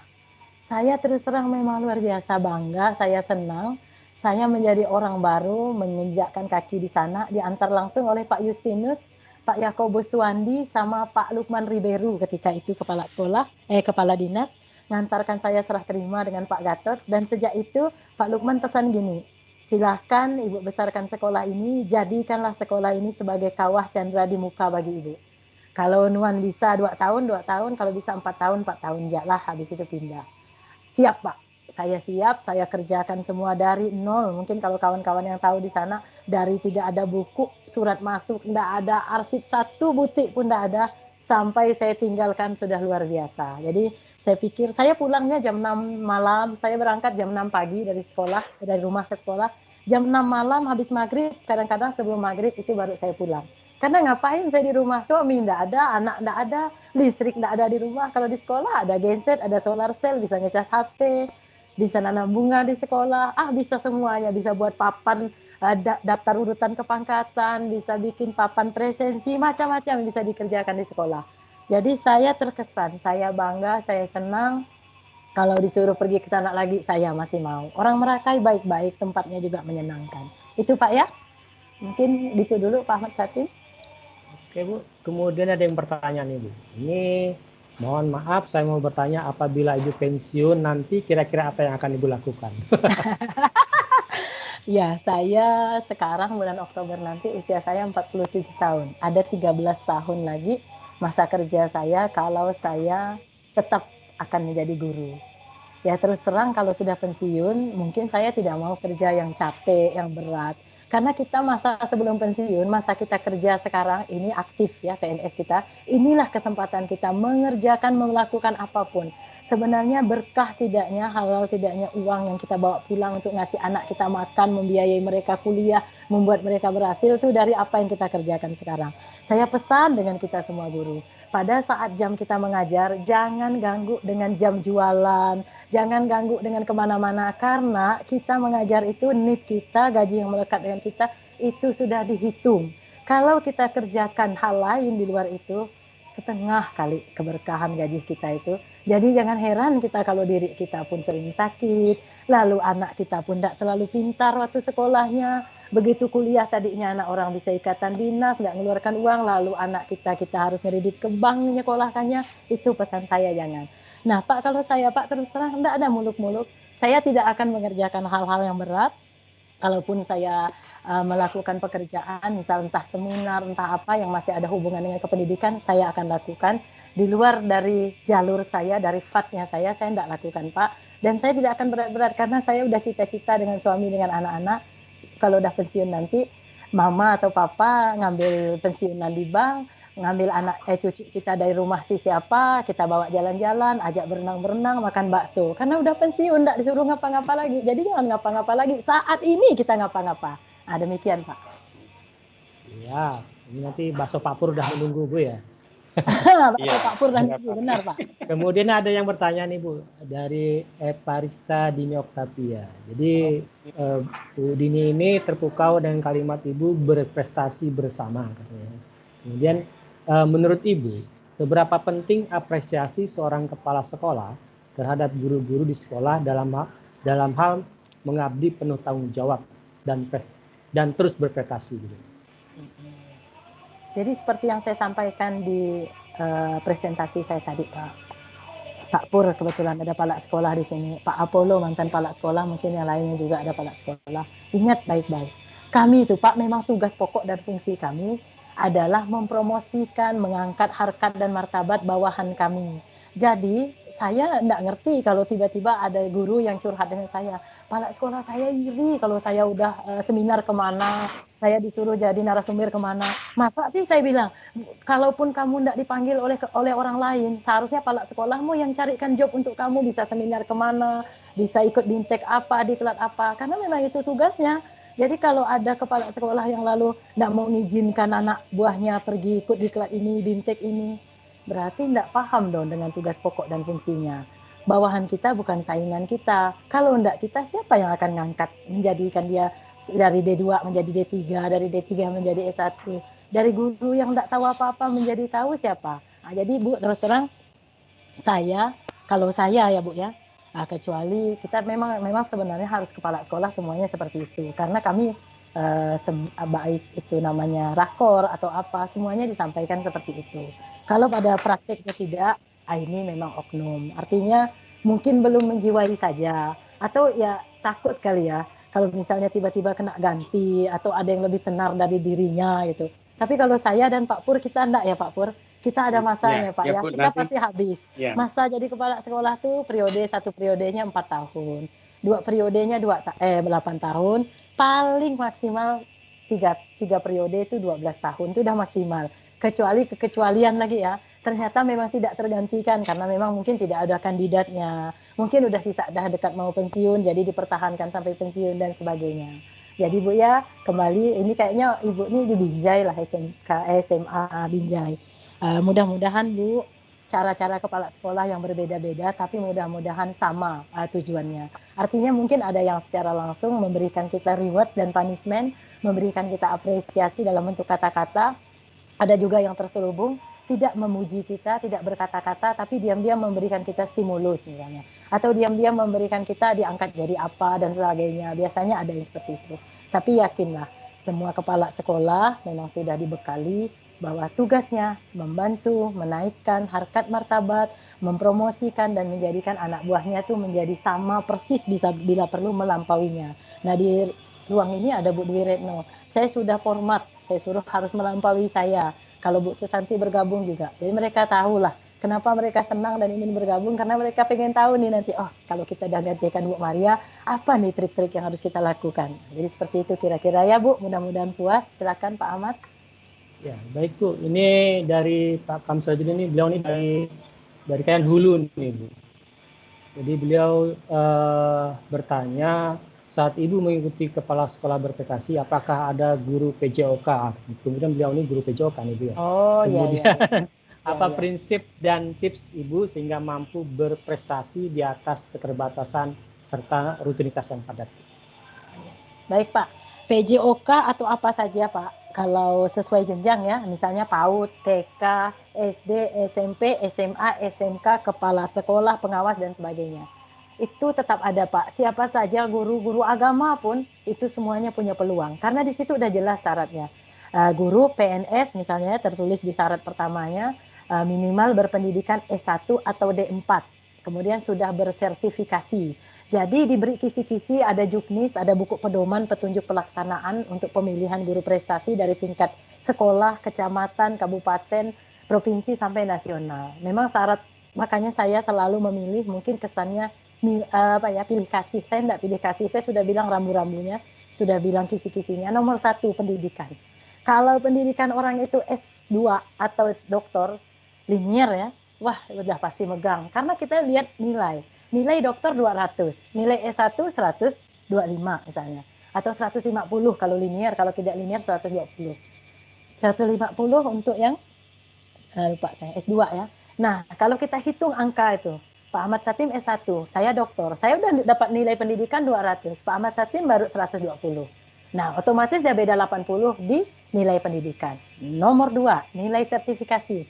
Guru udah bersertifikasi, udah berarti dapat nilai 100, yang belum dapat nilai 0. Udah kalah di sertifikasi. Yang ketiganya lagi masa kerja. Keempat prestasi lainnya, misalnya pernah dapat satya lencana, pernah bertugas di daerah khusus, banyak nulis ini, nulis itu, semuanya poin. Nah, poin itulah yang penting. Jadi kalau kita ingin ikut lomba, Bapak siapkan dari sekarang nih, guru-guru yang junior boleh nih mulai nyiapkan, buat kisi-kisi sendiri. Pertama, saya evaluasi diri saya. Nilai S1 saya udah tinggi, kalau kita tidak ada bertanding dengan S2 ya. Kalau ada bertanding dengan S2, kita harus angkat topi. Kita pasti di situ kita udah kalah. Nah, lalu, saya mau ngitung berapa buku yang sudah saya buat, atau jurnal atau apa. Nah, mulai buat. Atau karya inovatif, semua itulah yang mengantarkan kita. Nah, jadi Pak, mau guru apapun bisa Pak. Bapak tenang saja, jangan pesimis, tetap optimis. Yang penting tapaknya, jalannya, jalur untuk Bapak melangkah menuju prestasi sudah Bapak tebas dulu.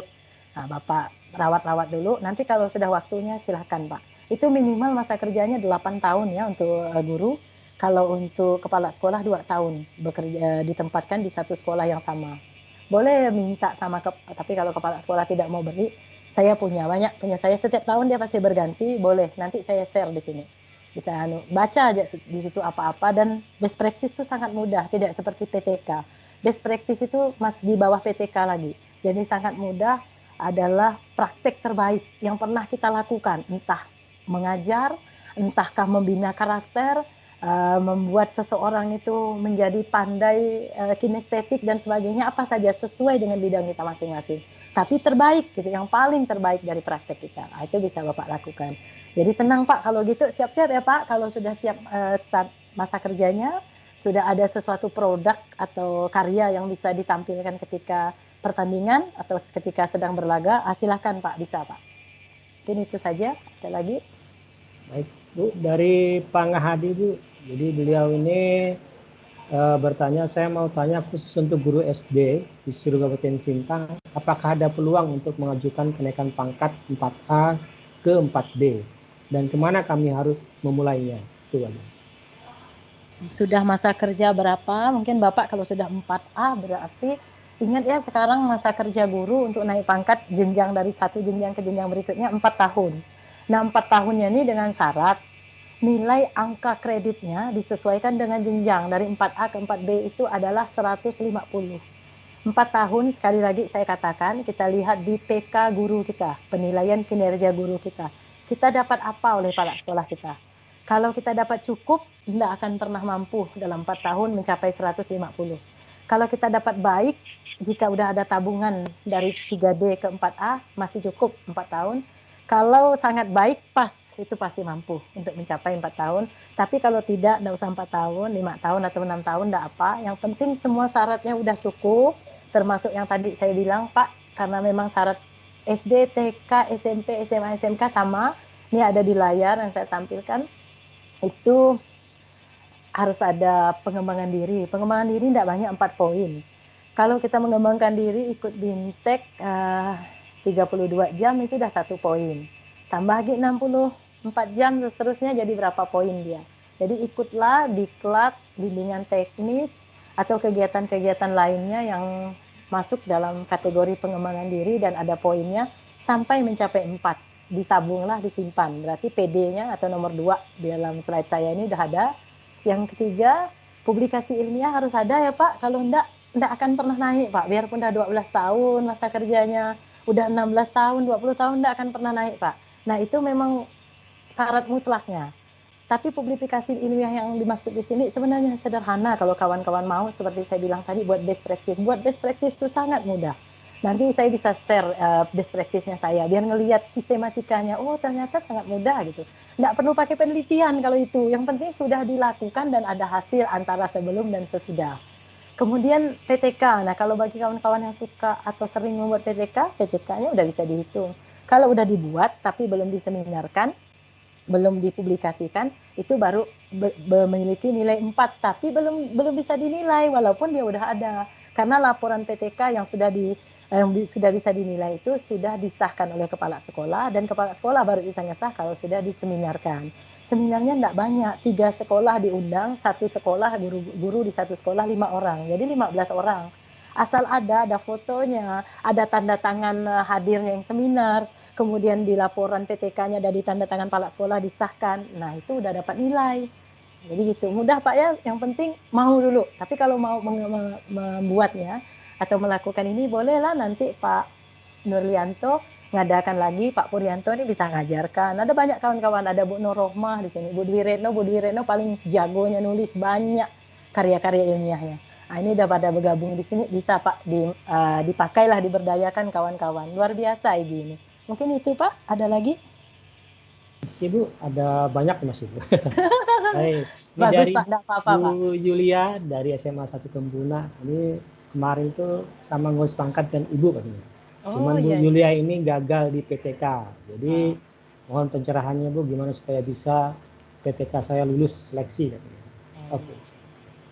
Jadi gini, kalau dari yang saya lihat ya, karena saya sering ngantar kan punya kawan-kawan yang nitip untuk ke bidang PTK di Pontianak, sepertinya tidak terlalu susah PTK itu, cuma sistematika karena para dokter, dosen-dosen dari IAIN, dari Untan, IKIP PGRI itu yang menilai, mereka tetap minta sistematika. Kalau kita sudah sekali aja tahu, udah diberikan sistematika PTK, baik dari Bintep, Iklat maupun kawan-kawan kita yang melakukan kegiatan, kita udah tahu atau kita download pun boleh, kita ikuti. Yang penting jangan sampai plagiat, dalam arti sama persis dengan punya orang lain. Karena saya pernah mendengar sendiri waktu itu, yang dilingkari lah gitu, punya salah satu guru kita di sini, itu karena memiliki PTK 2. Dari 2 PTK itu foto kegiatan di 2 PTK itu sama. Jadi luar biasa baiknya fasilitator itu, penilainya bersedia menunggu untuk menggantikan fotonya. Berarti kan menerima gitu, 2 PTK walaupun satu kegiatan ditempel di 2 PTK itu bersedia menerima perbaikan. Padahal kalau kita berpikir gini, ini sih plagiat atau ini sih copy paste, masa PTK 1 ini enggak, PTK yang kedua juga ini. Itu tidak, asal dirubah saja fotonya, artinya enggak sama persis lah antara PTK yang satu kegiatannya, foto muka badan Bapak tuh berada di situ, itu bisa, dan akhirnya berhasil.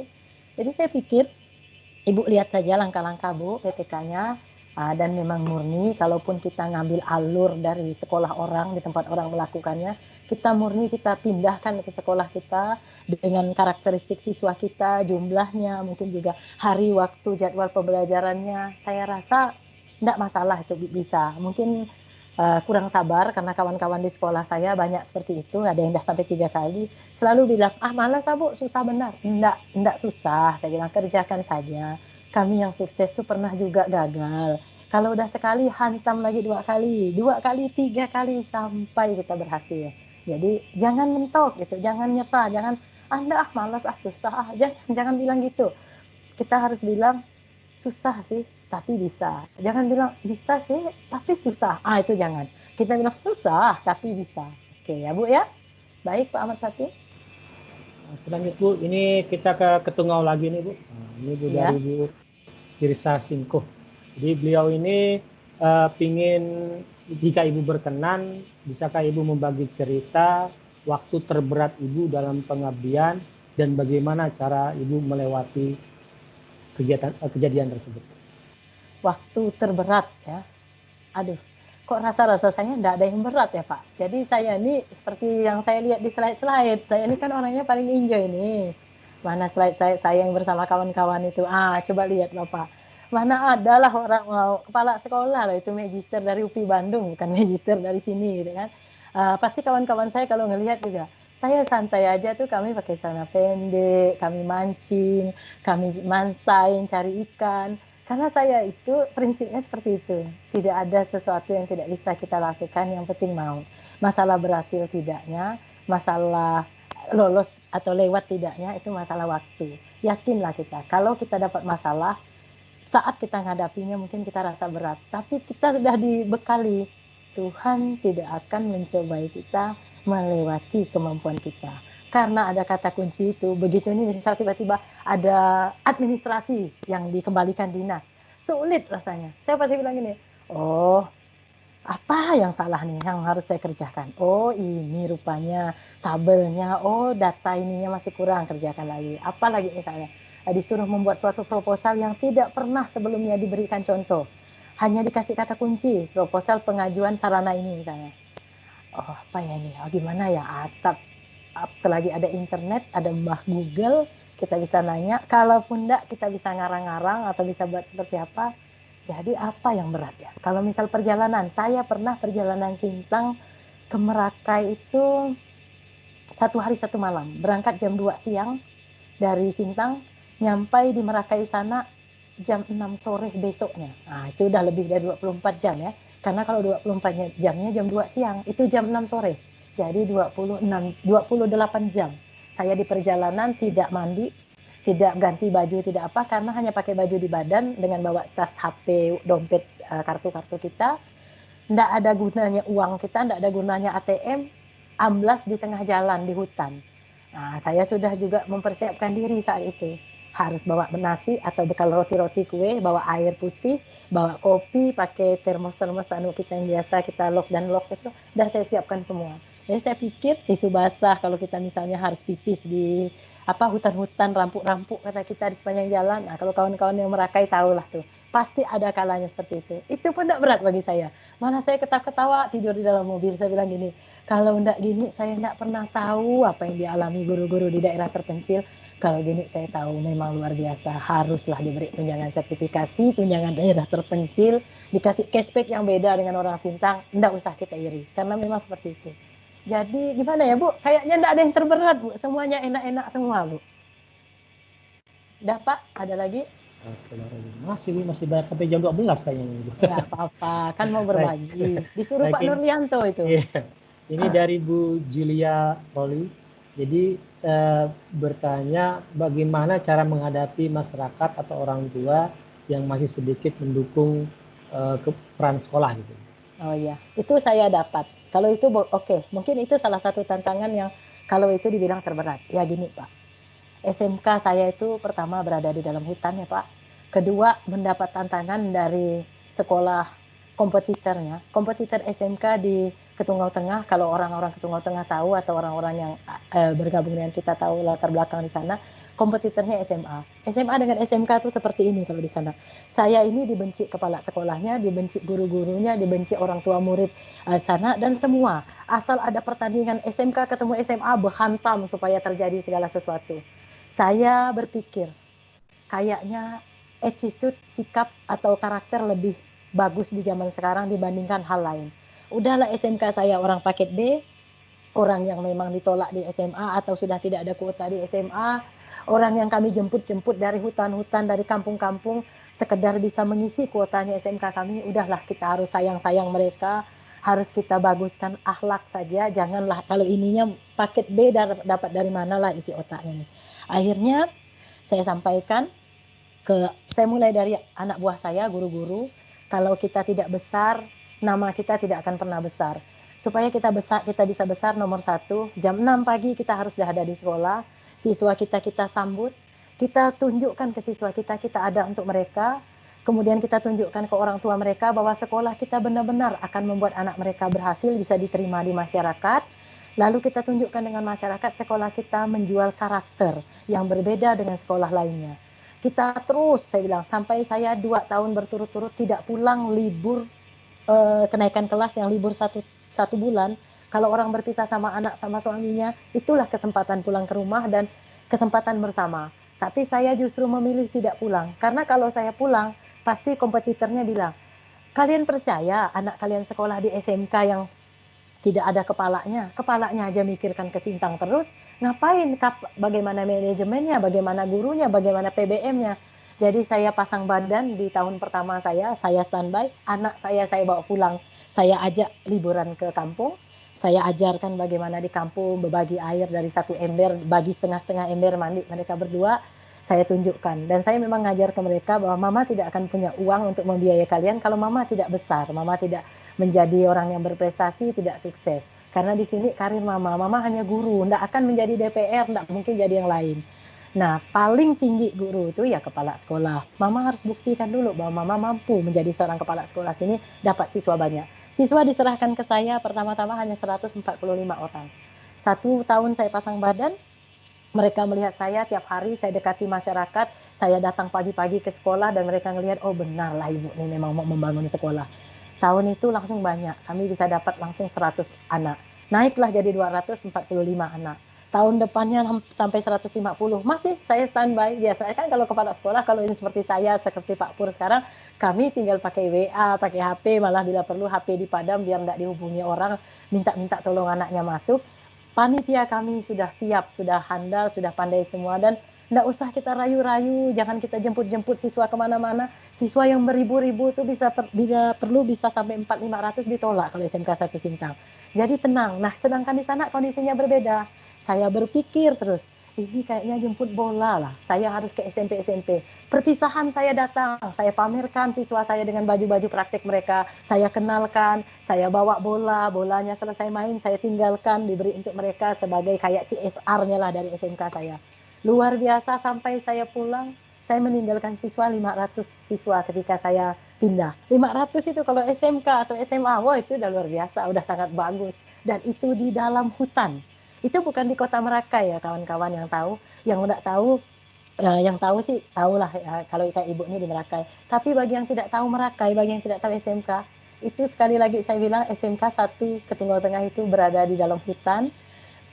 Jarak tempuhnya 2,4 kilo dengan kondisi yang seperti saya gambarkan tadi, yang luar biasa hancur, yang seperti ini, yang sampai saya harus melepaskan sendal saya, kaki saya, motor saya harus ditinggal di jalan. Seperti itu Bapak Ibu bayangkan.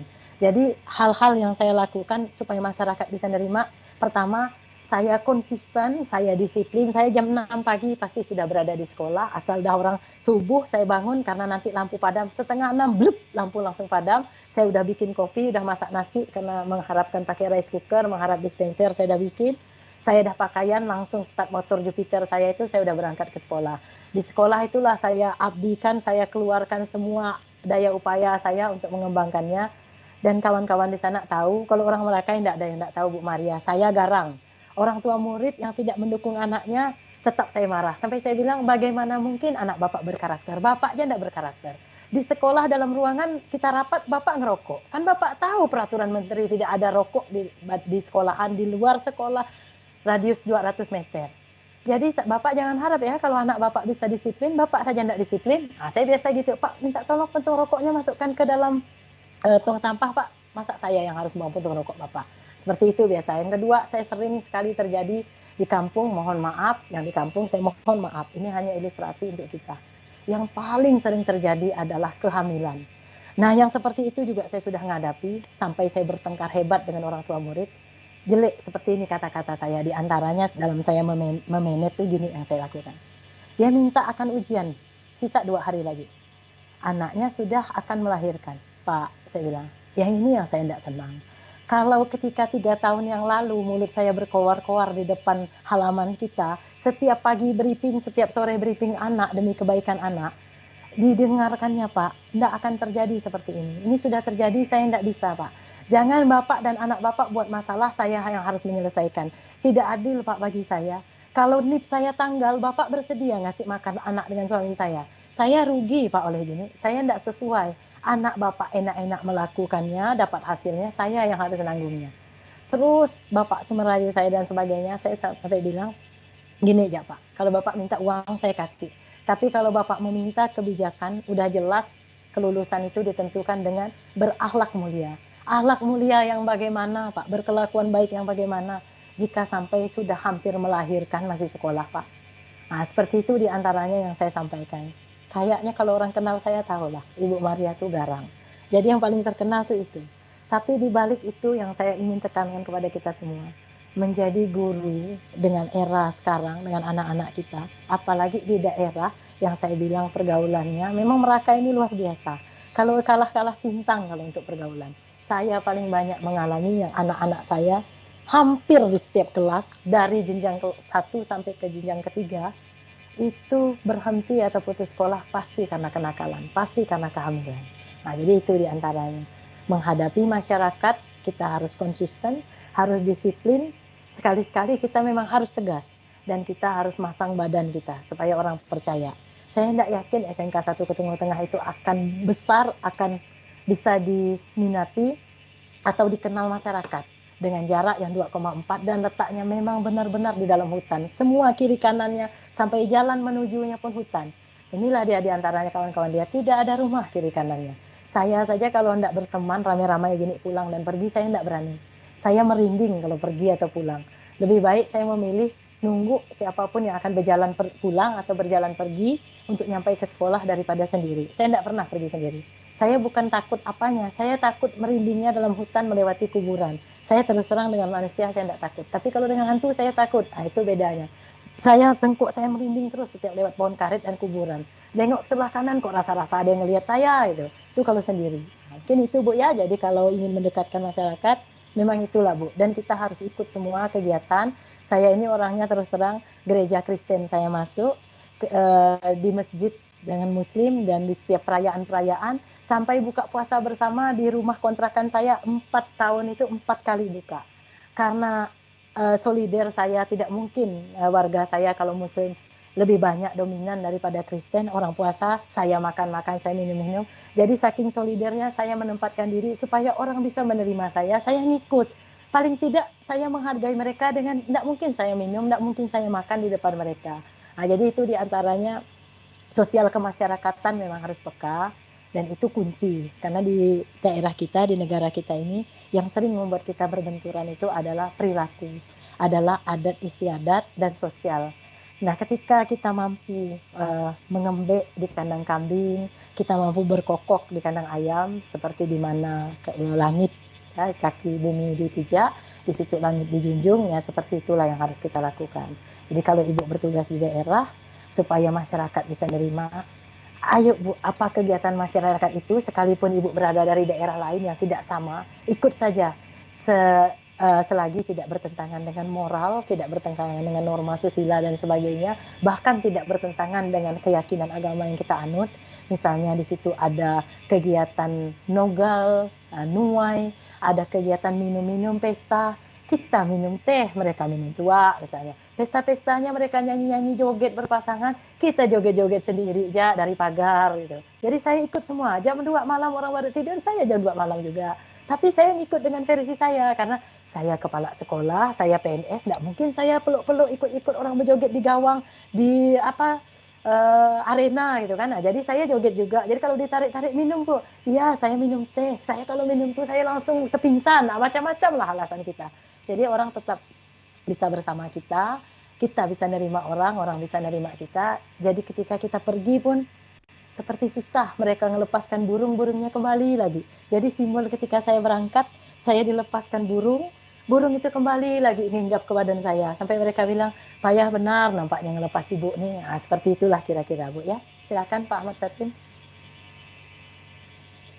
Ya Bu, dari masih ada ya Pak?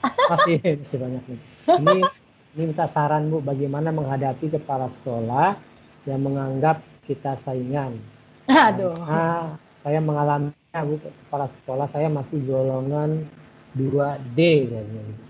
Saya juga saya mau menanyakan kenapa bisa golongan 2D itu bisa jadi kepala sekolah. Karena Ibu bilang tadi syaratnya 3C gitu. Ya, baik. Begini ya Pak, untuk kasus-kasus tertentu di mana sumber daya manusia kurang, di mana daerah-daerah itu juga daerah rawan atau daerah yang memang dipaksa-paksa, ibaratnya kalau dikasih kunci mobil pun Pak Pur tidak mau disuruh ditempatkan di Serawai atau Ambalau misal katakanlah. Ya terpaksa guru yang ada di Ambalau itu atau Serawai, walau belum 3C, 2A pun itulah yang diangkat. Nah, itu kalau di daerah-daerah tertentu. Itu pertama kalau pertimbangan kebijakan ya.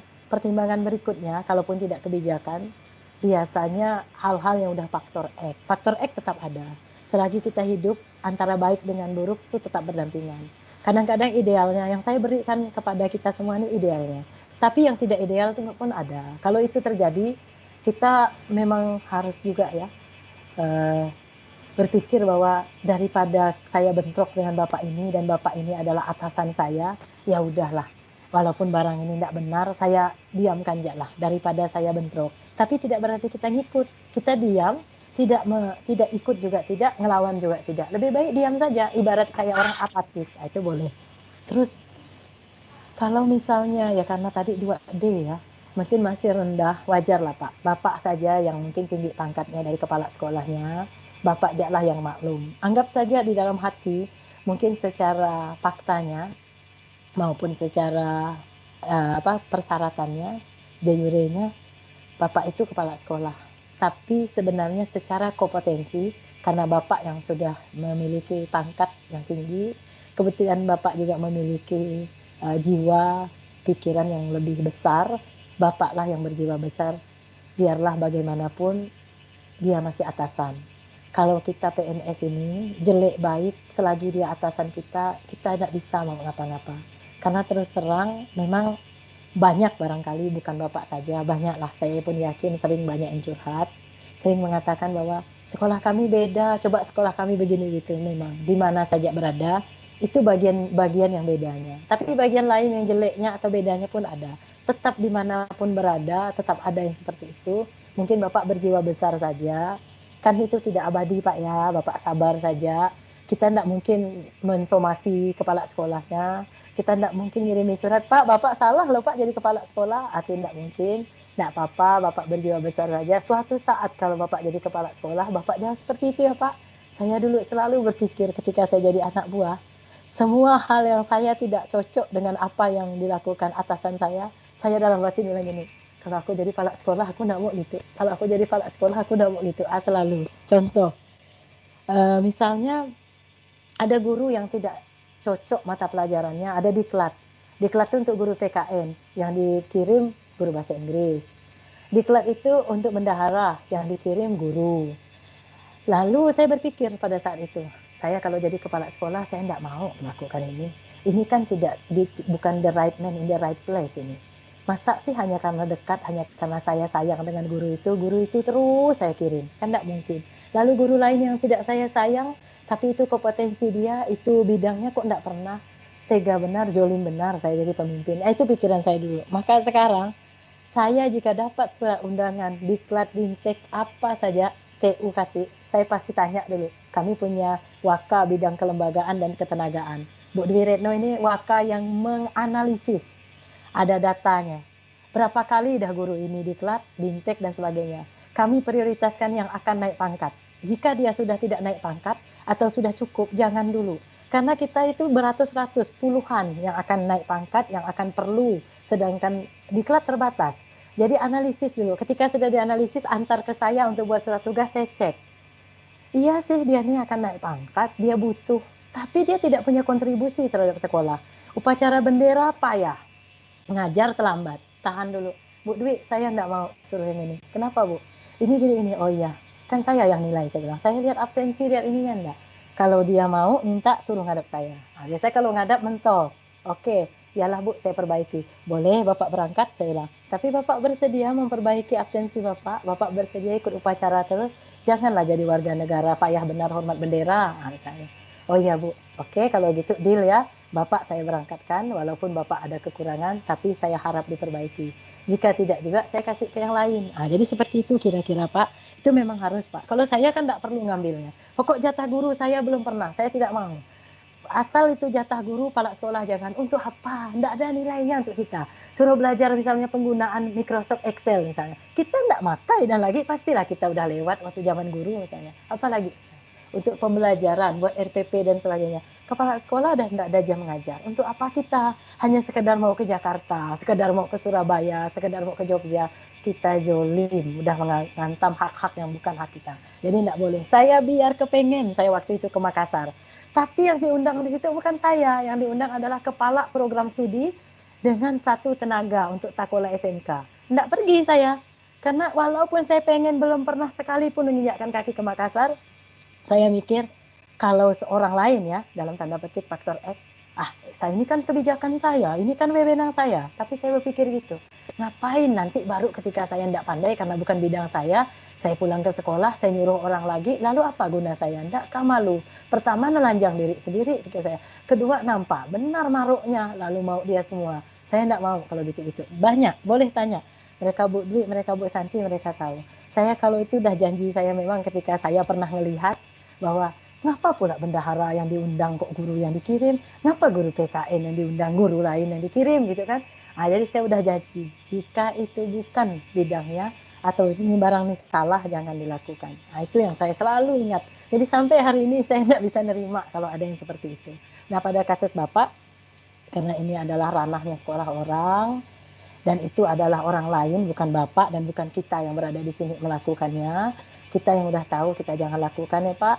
Nanti kalau giliran Bapak yang menjadi pemimpin, kepsek nanti Bapak tidak lakukan itu. Sekarang karena kapasitas Bapak adalah guru, nah Bapak lakukan sesuatu di ranah Bapak yang sesuai dengan hati nurani Bapak dan sesuai dengan aturan-aturan main. Artinya misal Bapak mau menugaskan siswa itu pintar untuk olimpiade matematika misalnya. Jangan Bapak kasih anak yang tidak tahu matematika, Bapak kasih yang hanya tahu bahasa Indonesia. Jadi kan tidak nyambung.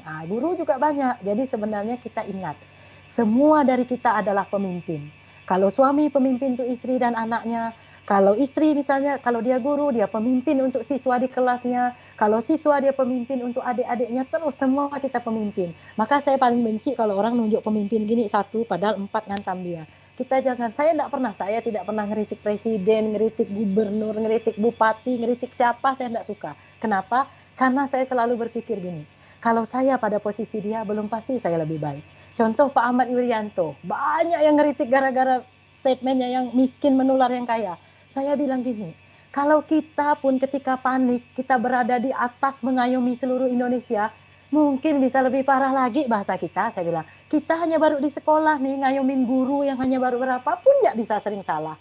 Jadi pada kasus itu, saya memang bukan kritikus ya, dan saya bukan orang politik. Saya selalu berpikir baik-baik di dalam hati saya. Nanti kalau kena saya gimana? Saya benar enggak? Saya juga belum benar. Selalu gitu. Jadi gitu aja Pak ya, mungkin kawan-kawan yang lain. Jadi kita berada di ranah kita masing-masing, sesuai kapasitas kita. Kalau kita guru piket, pokoknya kita bertanggung jawab terhadap itu. Jangan kita melenceng, apa yang kita tidak suka dilakukan orang kepada kita, jangan lakukan kepada orang lain. Mungkin itu dulu Pak Ahmad Syed. Ini pertanyaan terakhir Bu. Iya Pak. Penanya terakhir. Dari Bu Bernadetta Priscilla. Jadi beliau ini bertanya, sebagai seorang kepsek, bagaimana cara Ibu memotivasi rekan-rekan guru yang di sekolah agar semangat dalam mengabdi? Soalnya di sekolah saya ada sebagian guru yang ogah-ogahan untuk mengajar, bahkan telat untuk datang ke sekolah. Silakan. Ya, ini memang tugas berat semua kepala sekolah. Saya pun sampai hari ini Bu, belum berhasil saya memotivasi kawan-kawan yang malas mengajar untuk rajin mengajar. Karena sesuatu itu sifatnya banyak yang menjadi faktor penyebabnya. Di antaranya yang pertama, tadinya mungkin guru yang bersangkutan paling bagus. Misalnya ngajarnya, kompetensinya bagus gitu ya, kerajinannya. Tapi berjalannya waktu dengan adanya kebutuhan-kebutuhan, mungkin ditunjang istri tidak bekerja, anak sudah mulai akan kuliah, perlu banyak uang sudah tidak cukup gaji, akhirnya tadinya rajin ngajar karena hanya nunggukan gaji yang akan habis masa potongannya 15 tahun ke depan, kan perlu lain. Jadi faktornya banyak. Jadi kadang-kadang saya berpikir, saya berusaha memahami kalau saya ngelihat, saya sebenarnya sakit hati, jam ini tidak ada Pak ini misal atau Bu ini, kemana? Setelah saya lihat-lihat track record-nya, saya ingat kalau setiap ngadap saya bilang apa, mau saya marah nih. Tapi kalau saya yang dibalik, kalau saya yang jadi bapak itu atau bu itu, gimana ya? Nah, saya berusaha empati.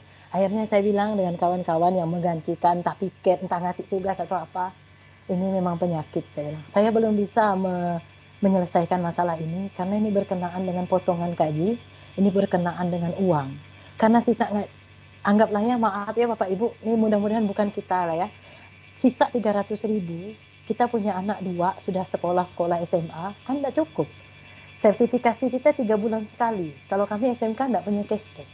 Jadi saya berpikir, saya lihat sambil saya pandang, kayaknya Jolin benar ya saya kalau saya marah Bapak ini. Tapi kalau saya refleksi lagi, tapi nyuruh kredit siapa? Kan bukan saya. Nah, jadi saya pikir sampai hari ini Bu, saya belum mampu menyelesaikan itu. Kayaknya masalah semua kepala sekolah. Entah Pak Pur jangan-jangan juga ngalami ya Pak Pur ya. Punya anak buah yang malas karena tidak ada gaji di sekolah, lalu bekerja di luar untuk menutup yang sudah tidak diterima lagi. Nah itu sampai hari ini tidak bisa Bu. Kalau saya marah, kok saya tidak tahu masalah dan hambatan anak buah saya, tidak saya marah. Yang bersangkutan kan PNS sudah tahu mengukur kemampuan. Saya sampai hari ini setiap diminta tanda tangan, sebenarnya idealis saya tidak mau. Saya masa ada yang kredit sampai 250. Kita sampai 250 juta itu gaji sisa berapa? Kalau anak bini kita sakit, tiba-tiba kaki kita patah, ditabrak mobil, tidak bisa lagi kerja gimana? Saya sering ngasih tahu tuh, tapi kawan-kawan guru bilang, saja kejam ibu tuh yang ngomong, dia belum ngerasa dia seperti kita. Tapi saya bilang, aduh, endakkah kita nih diangkat sama CPNS-nya, golongannya, gajinya. Diberi suami istri pun satu semua, istri dengan suami kita. Disuruh pemerintah kita punya anak paling banyak lah, misalnya 3 atau 4 pun sama. Tapi ngapa beda cara berpikir, cara mengolah ya pikir saya. Itu pikiran saya.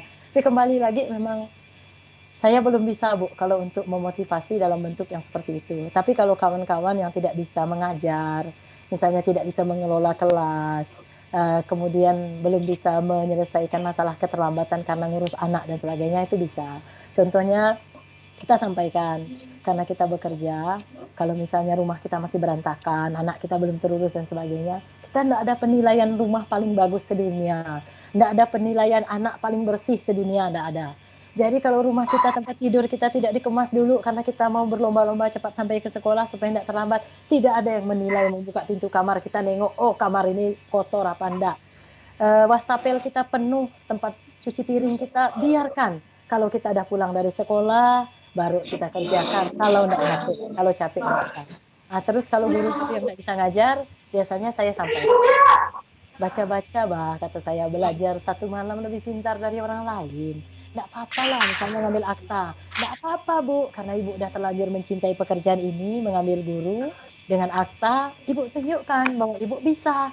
Belajarlah 1 malam lebih ini, dan seterusnya. Dan salah satunya yang saya sampaikan ke kawan-kawan ini, sebenarnya ini motivasi loh.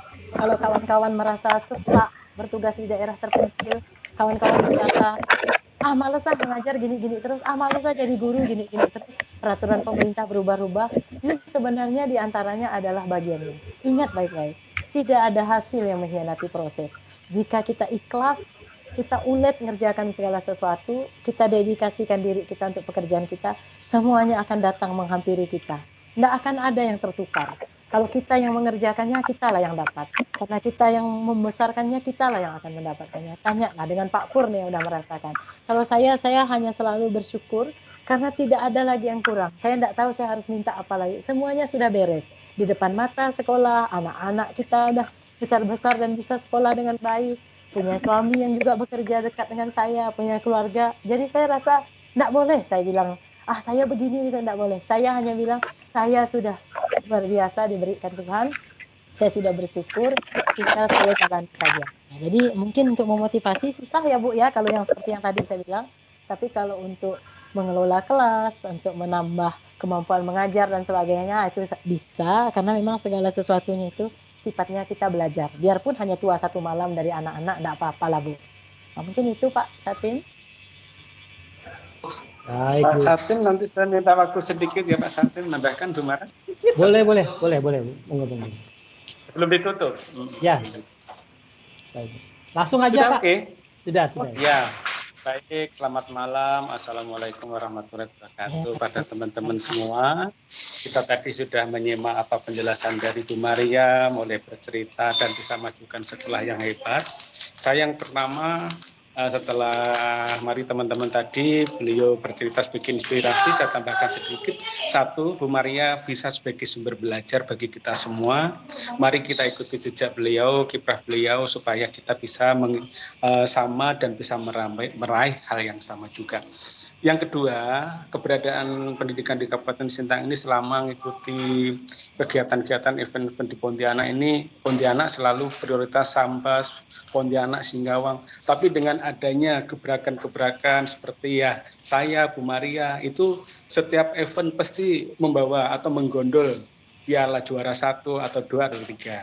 Bahkan kami juga alhamdulillah di tahun 2017 sama dengan Bu Maria. Ya, Pak Pur. Kemudian Bu Maria. Kemudian yang 4B ini selama ini juga saya dengan Bu Maria belum ada yang menyusul. Barangkali sekarang sih sudah banyak Bu Maria ya. Tapi waktu itu memang kita sudah luar biasa untuk mendapatkan 4B itu tidak gampang. Namun untuk yang tahun-tahun sekarang ini barangkali lebih mudah lagi orang Pontianak. Berikutnya juga kami dengan Bu Maria ini sudah rekan kerja mulai dari tahun 2000 pengangkatan 99 kami, di tahun 2000 itu prajabatan. Kami dengan Bu Maria itu luar biasa ya, luar biasa sehingga sampai sekarang berorganisasi di kepala sekolah ini dalam MKKS pun Bu Maria sebagai ketua, kami sebagai bendahara dan sampai sekarang.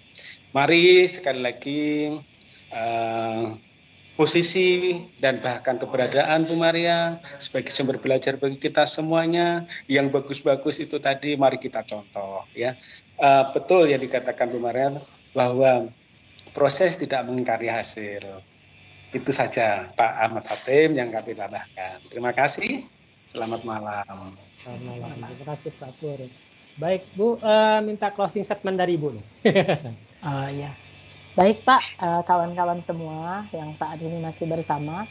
Jadi intinya seperti dalam tajuk atau tema dari yang saya angkat, karena saya di sini tujuannya ingin menginspirasi, ingin mendorong atau memotivasi, dan saya ingin memberi contoh konkret gitu. Artinya kalau kita benar-benar, maka selama ini kalau kita berkata bahwa banyak jalan menuju Roma, nah, kita bisa akan memang benar akan menuju Roma. Bukan hanya Roma yang benar-benar Roma, artinya apapun goal kita. Roma yang dimaksud itu goal.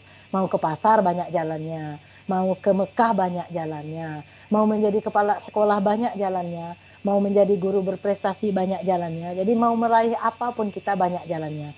Namun dari jalan yang banyak diberikan kepada kita itu, kita konsisten. Karena kita sudah memilih jalan menjadi guru bahasa Inggris kah, guru matematika, guru olahraga, kita benar-benar tunjukkan atau pasang badan kita di bidang kita masing-masing. Silakan menjadi guru olahraga yang benar-benar bisa menelurkan anaknya sampai ke olimpiade. Silakan menjadi guru bahasa Inggris yang bisa sampai mengantarkan anak-anak didiknya menjadi juara debat, juara pidato atau juara apa, menjadi guru matematika atau guru apa saja. Tapi benar-benar kita menelurkan. Kita tidak menelurkan harus menjadi juara dalam knowledge atau pengetahuannya, tapi kita bisa menelurkannya menjadi juara di sikap atau attitude-nya, atau paling tidak dia menjadi teladan. Teladan dalam arti kalau anak kita menjadi anak yang pandai olahraga, bisa menjadi teladan bagi kawan-kawan di sekitarnya, bagi masyarakat di sekitarnya, bahwa anak itu bisa berolahraga, bisa benar karena diajar oleh Pak ini. Nah, seperti itu. Jadi intinya Pak, sekali lagi saya sampaikan, mari kita menuju goal kita, menuju Roma kita, menuju arah suatu prestasi atau capaian kita sesuai dengan bidang atau major kita masing-masing. Kita jangan ngelihat kiri kanan, Rupina bahasa Inggris, saya matematika misalnya. Kenapa saya lalu iri, lalu kepengen seperti Bu Rupina, lalu saya sibuk belajar bahasa Inggris? Tidak. Di bidang saya matematika seperti Bu Dwi Reno, pasang badan terus di matematika, Pak Puryanto bangunan, dan Bapak tadi olahraga, atau misal ada yang lain, atau Pak Ahmad Satim apa sosiologi ya Pak ya, kalau tidak salah. Nah, kita sesuai dengan bidang kita masing-masing. Jadi mari kita sama-sama guru-guru hebat di seluruh Kabupaten Sintang ini, kita raih goal kita tuju semua Roma kita dengan cara kita masing-masing menjadi orang berprestasi, dengan suatu kompetensi, suatu keuletan dan dedikasi yang luar biasa karena ikhlas dan tulus menjalankannya. Demikian Pak, terima kasih. Baik Bu, terima kasih Bu. Jadi ada 4 poin yang saya ambil ini. Pertama adalah konsistensi, kemudian dedikasi Ibu, kemudian keikhlasan mengabdi, mulai dari bawah, kemudian memiliki kompetensi untuk bersaing baik di tingkat daerah Kabupaten Sintang, kemudian provinsi dan bahkan tingkat nasional gitu. Itu tentu menjadi inspirasi bagi kami yang masih muda ini dan masih mengharapkan bimbingan serta dorongan dari guru-guru senior ini. Baik Bapak Ibu, dan juga perlu kami sampaikan Bu Maria, Pak Nur ketua kami, mohon maaf ini ya, kebetulan di sana sudah mati lampu. Oh, sudah mati lampu, jadi tidak mampu lagi. Jadi mohon maaf, jadi tidak bisa mengikuti sampai selesai. Dan kami berharap semoga nanti ke depan kita ada kegiatan lagi, Ibi, dan mungkin nanti kita bisa mengundang Pak Pur dan guru-guru senior lainnya untuk bisa membimbing kami yang masih muda-muda ini. Dan kami juga mohon maaf jika ada kata-kata dan kalimat saya selaku moderator, jika ada kata-kata yang tidak berkenan kami mohon maaf, dan semoga dapat bertemu lagi dalam kegiatan berikutnya. Kami sampaikan juga untuk guru-guru SMK ini seperti Pak Iip, Pak Heni kalau tidak salah ya, Bu Nur Rahmat juga aktif di kegiatan gitu ya. Jadi sudah sampai beberapa kali mengikuti kegiatan lagi. Jadi kita ke depan nanti habis Lebaran itu juga akan ada kegiatan. Terima kasih lagi dan Bapak Ibu, dan sekali lagi kita mari berdoa kepada Tuhan Yang Maha Kuasa agar COVID-19 ini segera berakhir dan kita bisa kembali di depan anak bangsa yang kita cintai. Terima kasih. Selamat malam. Assalamualaikum warahmatullahi wabarakatuh. Waalaikumsalam warahmatullahi wabarakatuh.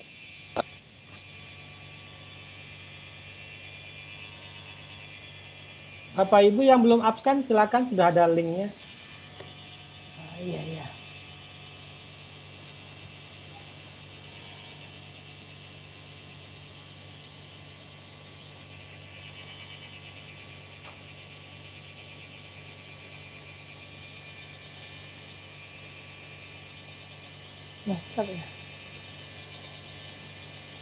Bu Duta nak muncul. Mana Bu Duta tuh? Apa kabar Bu Maria? Baik, Pak Koir disuruh, aduh Pak, promosi campur sarinya. Suruh nyanyi.